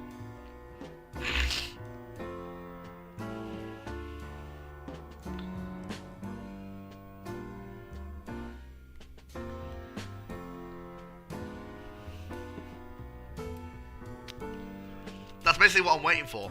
I'm waiting for the collapse of the Empire. Then me and Thrawn will swing back in, secure the western edge of the Empire, say, hey, New Republic, hey, yeah, hey, remember us? Yeah. I was working from the inside the entire time. Yeah, that's right. Yep, this is me and Thrawn. We're the Empire of the Hand. Nice to meet you. We control most of what you consider to be the unknown regions. Yeah, no. Yeah, we still got the Death Star, so don't fuck with us. Or we will blow up planets. So yeah, don't fuck with us. But yeah, no, you can have most of the traditional Republic space back. We just need this. We'd like access to Kuat. We'd like to keep ordering ships from Kuat if that's possible. We'll pay for them. You know, we'll help build up your economy again. You know, by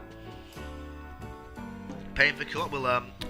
We'll do this. We've got some Bellators and stuff you can have if you want to bulk up your super capital fleets. No, you can't have the executors. They're mine. They're mine. Yeah, there's something coming, by the way. If we scream bloody murder for help, that means we're being attacked by an extragalactic force. Yeah, don't worry about that. No, that's still some years away. Oh yeah, but by the way, guys, just so you know, did an executor by chance blast its way out of Coruscant while we were gone? Yeah. Oh, you did. Oh yeah. Yeah. So would you just where did it go? Yeah. All right. Okay. Hang on. Don't worry. Where is she now? Yeah. Okay. She's over there. Is she? All right. And she's gone. What's she? 4 planets, you say, and a small fleet built around that executor. You say, oh yeah. Thrawn, get the Death Star. We gotta fucking go blow up a super capital. I'll bring my 2 executors. We'll go and fucking deal with that bitch.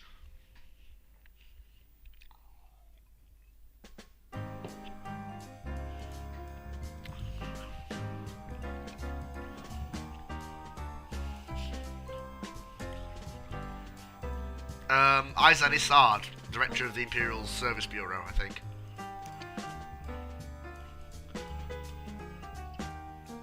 And of course, because well, no, that is the Lysankia. Yeah, that is the Lysankia. So my literal plan is to force the Lysankia to surrender at gunpoint and hand her over to the New Republic.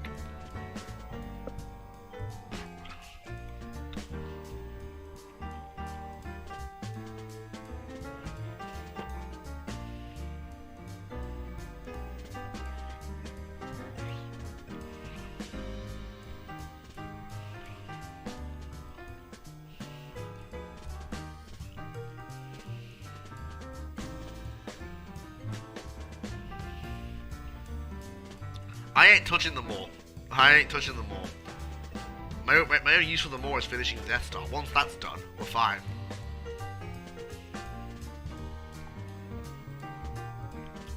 Especially since we're not in Disney canon, I know what's in the Maw. I am not touching the Maw.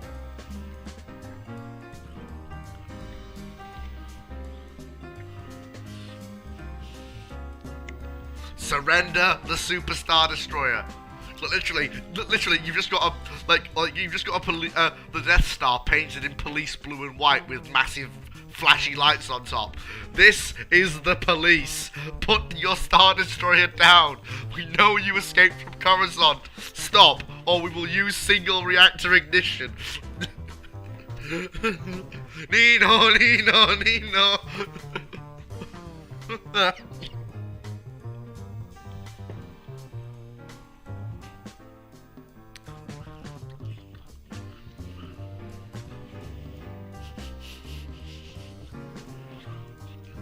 I told you to stop!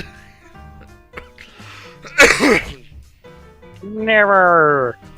Pew. I might get Soul to draw that. That would be funny.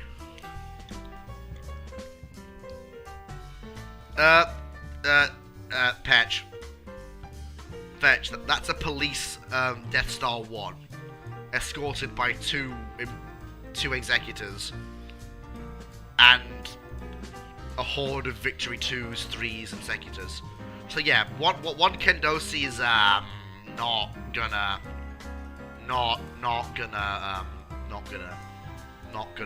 do anything.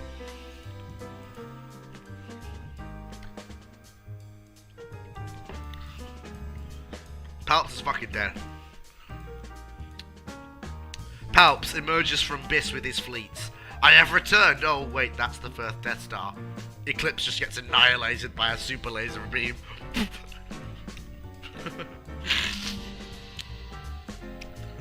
Ma'am, I'm gonna need you to step out of the Superstar Destroyer with your license and registration.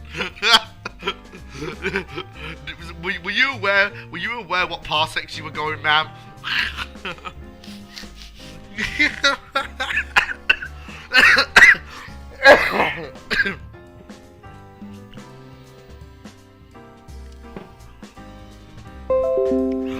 That's fucking funny.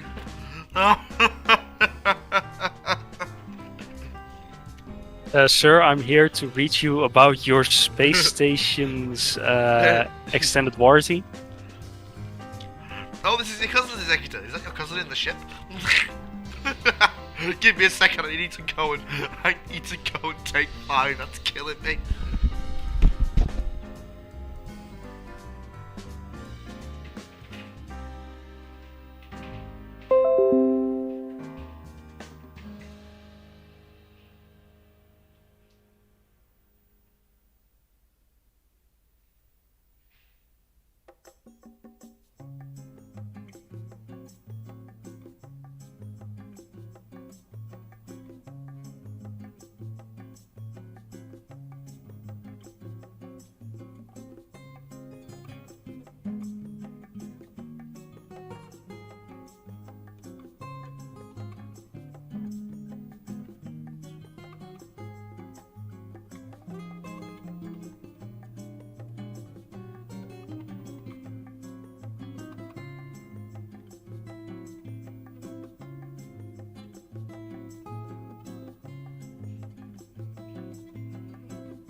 Now here's something I know you can all do. So the Lusanki is trying to get away, right? And the Death Star, painted blue and white with its big flashy lights on top, pulls up next to it. The window rolls down. Admiral Thrawn pokes his head out and says in the voice that he's now been given by Disney, because we all love that fucking voice, "Excuse me, are you aware the speed at which your Superstar Destroyer was travelling? I am not impressed by your attempting to get away." I can't do a good Thrawn impression.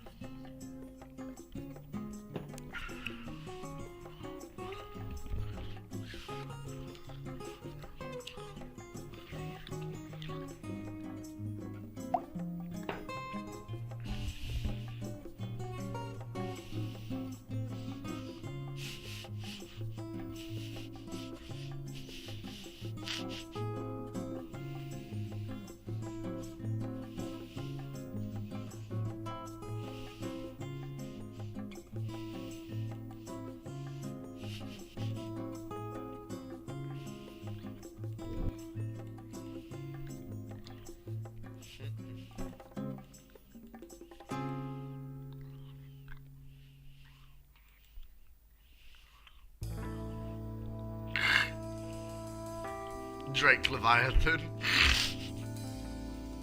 But yeah, there you go, folks. Fleet has single-handedly rewritten the Star Wars galaxy and installed himself as Emperor of the Emperor, and installed myself as the autocratic Emperor of the Empire of the Hand, with Thrawn as Chief of the Army. Whoopee. And I've got the galaxy's only operational super weapon, in the form of the first Death Star, which I shall paint gold and black like Hosh, and rename the Floating Hosh Ball.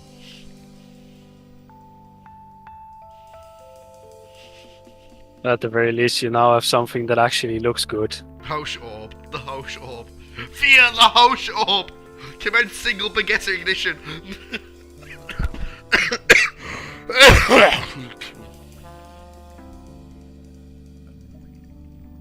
No.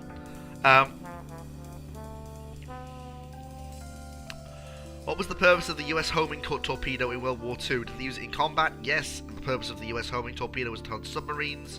I think it was used in combat.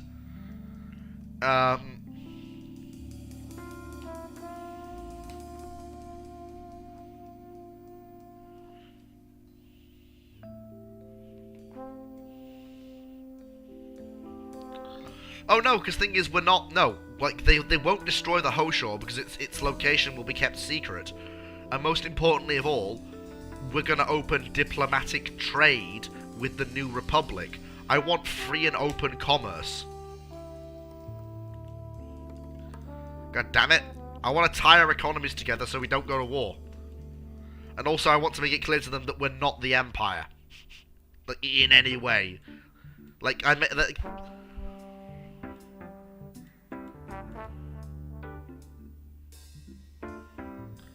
Well, no, we're the Empire of the Hand. We're not the Empire. Entirely different. The Empire of the Hand, in the books, is basically the Galactic Empire with all of the flaws taken out.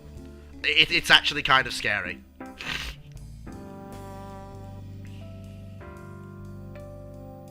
No, the Empire of the Hand was what Thrawn turned the Chiss Ascendancy into. And it's downright terrifying. No. Well, first of all, the Galactic Empire is not fascist. The Galactic Empire is an authoritarian autocracy. Calling it fascist is just wrong. It's not fascist, it's an autocratic absolute monarchy. No, they dress like a navy. I don't know what to tell you, Chief. They dress like officers in a navy, Chief. I don't know. I don't know what to tell you, Chief. Like, I don't know how to spice the spice.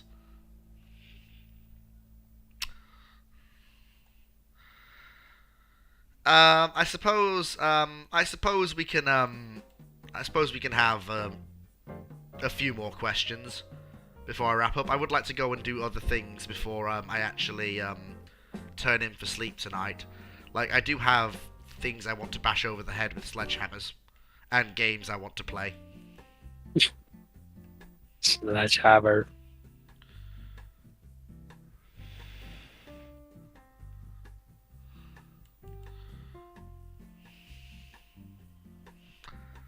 Scharnhorst, I don't know that much about the British 1934 12-inch armed battleships. That's probably a question for Drac. I'd have to go and look that up, but I'm just not really feeling that today. But I'm sure Drac will have an answer for you. DM him. Drac doesn't mind being DM'd if it's simple questions. Heck, Drac doesn't mind being DM'd at all as long as you don't abuse it. Just be polite about it, see this, but I'm sure Drac wouldn't mind answering that question. Just don't spam him.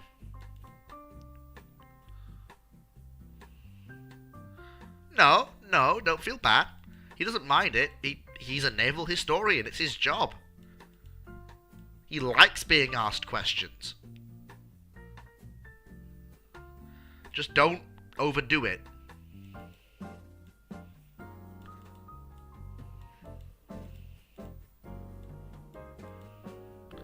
No, you're not annoying him. Like, that's a worthwhile question. It's a simple question that Drac can answer in about 5 to 10 minutes. He doesn't mind things like that. Like, it's not an alt history question. It's not a hypothetical. It's a flat, what does X design compare against Y design? It's the type of question he actually likes.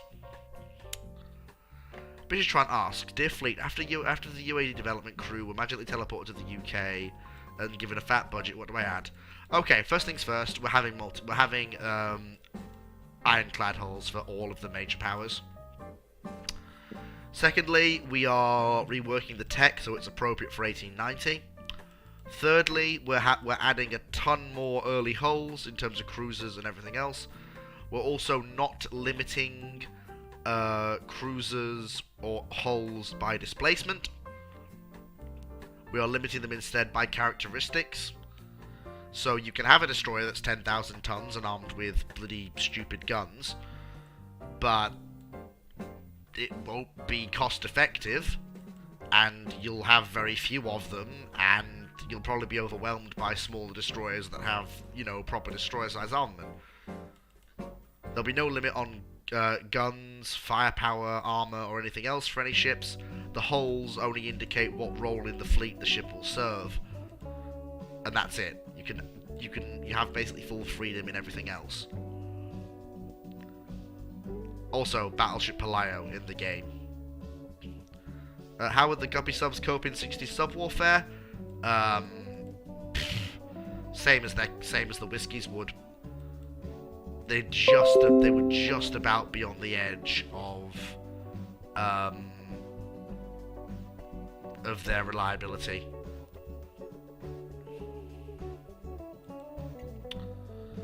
On the edge of just falling out of use, and also they're reliant on the really shit Mark 37 ASW torpedo that does 20 knots on a good day. It's shite.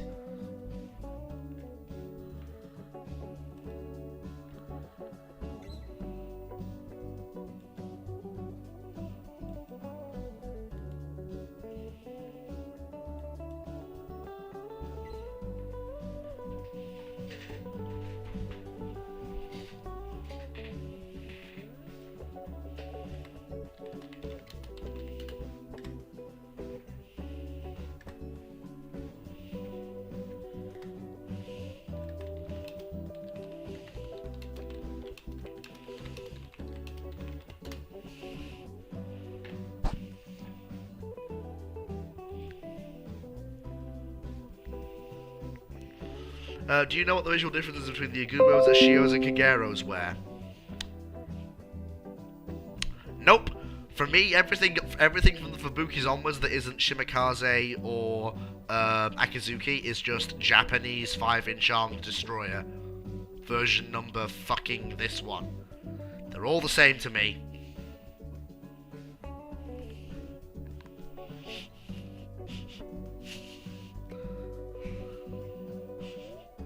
I know. It's like lumping. It's like. I mean, it's a similar thing for me with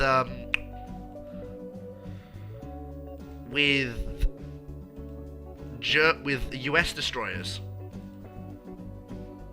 Similar sort of thing. It's all very samey.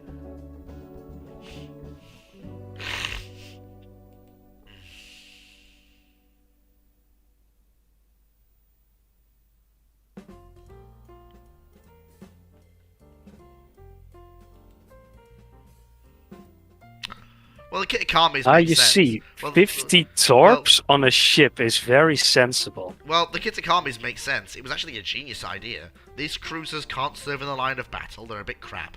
But what can we use them for? Well, we need torpedoes, and we need a large alpha strike of torpedoes for our night attacks. Yeah. These cruisers are still quick. Yeah. So, you see where I'm going with this? Ah, yeah. The Kitakamis are not disgusting. The Kitakamis are blessed, and I love them. They're a sign of Japanese ingenuity, and I'm 100% there for it.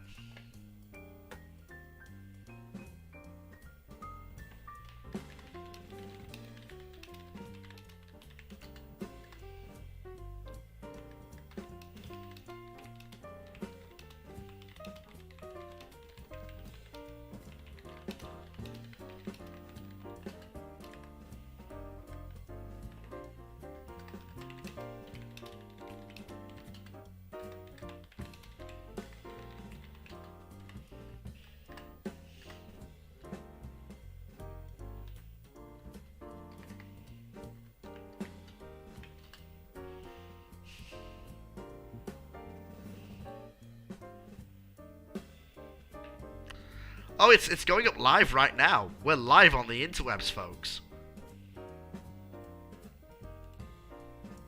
We've been live, like, they're all live now. Since there's nothing to edit, and I have my background image now, it just goes up live. I need to figure out who's going to be the 3 blank people. I think I'm going to put Guy in as one of the other blank people, get Soul to put him in. So Yay. we've got Drac, Chair, me in the middle with my bloody country ball face and coat, which I quite like. Random Idiot with his guns. And then there's space for 3 more people, and I don't know who the 3 other people will be. I think I might put Rex's Hanger in as one, because Rex has been decent enough to come on a few. And Brother Monroe might get the last one.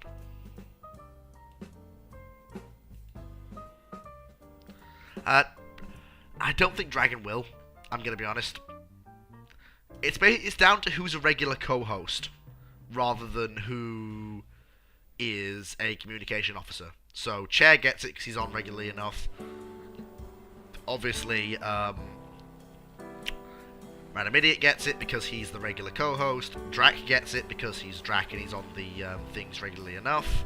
Obviously, I'm smack bang in the middle, being me, because I'm just me.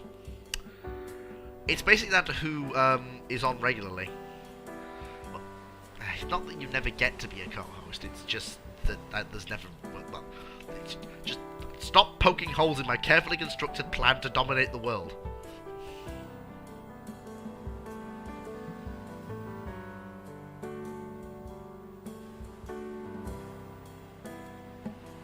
But Fleet, in this carefully constructed plan to dominate the world, how will you deal with the droid attack on the Wookiees? I resign! You can't talk to me like that. I'll get that job in Republic Intelligence. You just watch.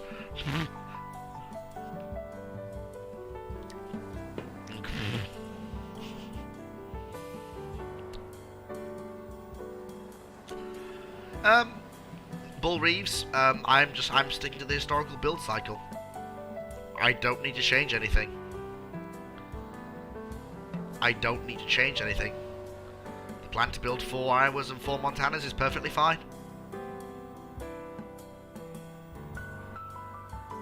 We've got the North Carolinas and Sodaks coming along, so I don't need to do anything.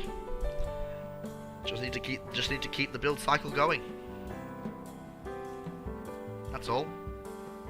I don't need to change a goddamn thing.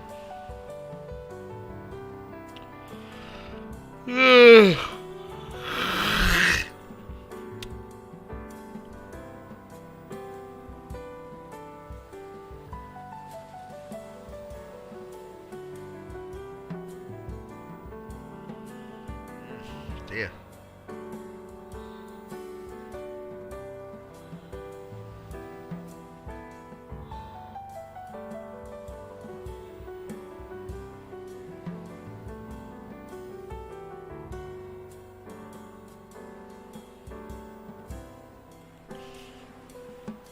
Would you use the unfinished USS Hawaii as a missile cruiser for the Cold War?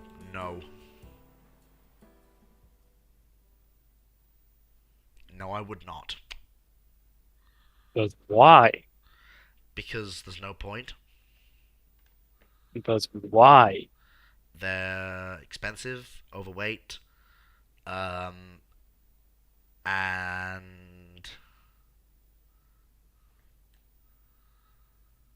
there's no use for them. They cost too much to run.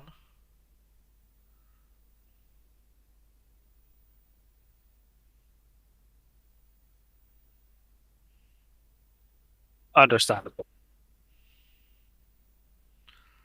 Exactly. I am an understandable person. One might even say, I am a person who does not ramble.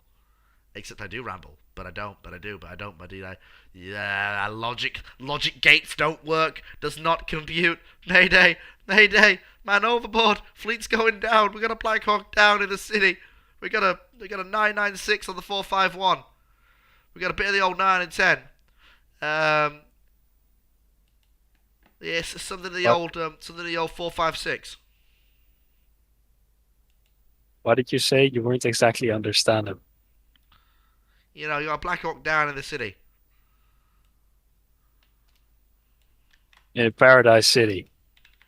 No, not Paradise. not Paradise City. Not that.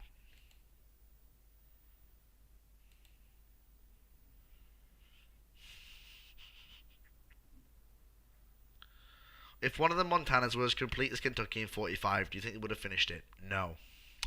No, I do not. The Montanas were a battleship design built for a world that no longer existed. For a battleship to survive in the post-World War II world, it has to be capable of a speed higher than 30 knots. The Montanas are not. Every single battleship that serves meaningful service after the Second World War is capable of 30 knots or more. The Richelieu and Jean Bart, Vanguard, the Iowas. There's a reason the KGVs go into reserve and stay there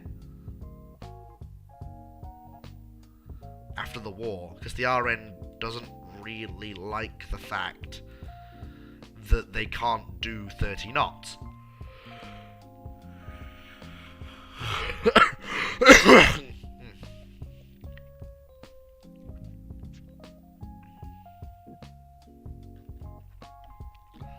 Alright, we'll have one more question.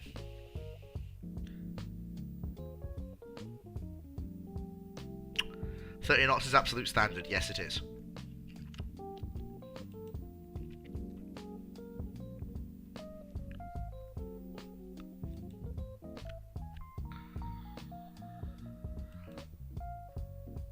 And now we wait for the final question. The question that will answer all the things.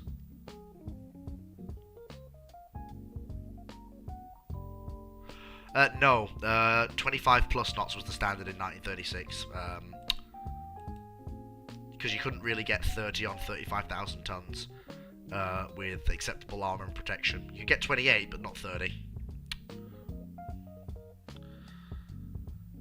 Yes. Yes, you could, Bull Reeves.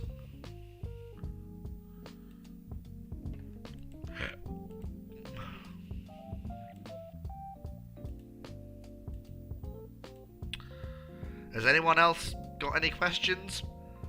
I have an announcement to make.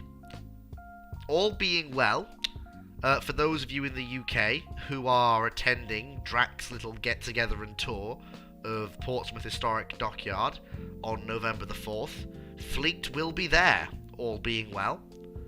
I'll be driving 4 hours down from Lincoln, and then 4 hours back on the same day. So, Fleet do be driving, and I will maybe see some of you there. Maybe I will, maybe I won't. Depending if... And he will be very well rested. I will be very well rested. Thank you for coming, everybody. I hope you've had a good time. It's been actually a fairly enjoyable and fairly non-stressful ramblings. I've enjoyed it immensely.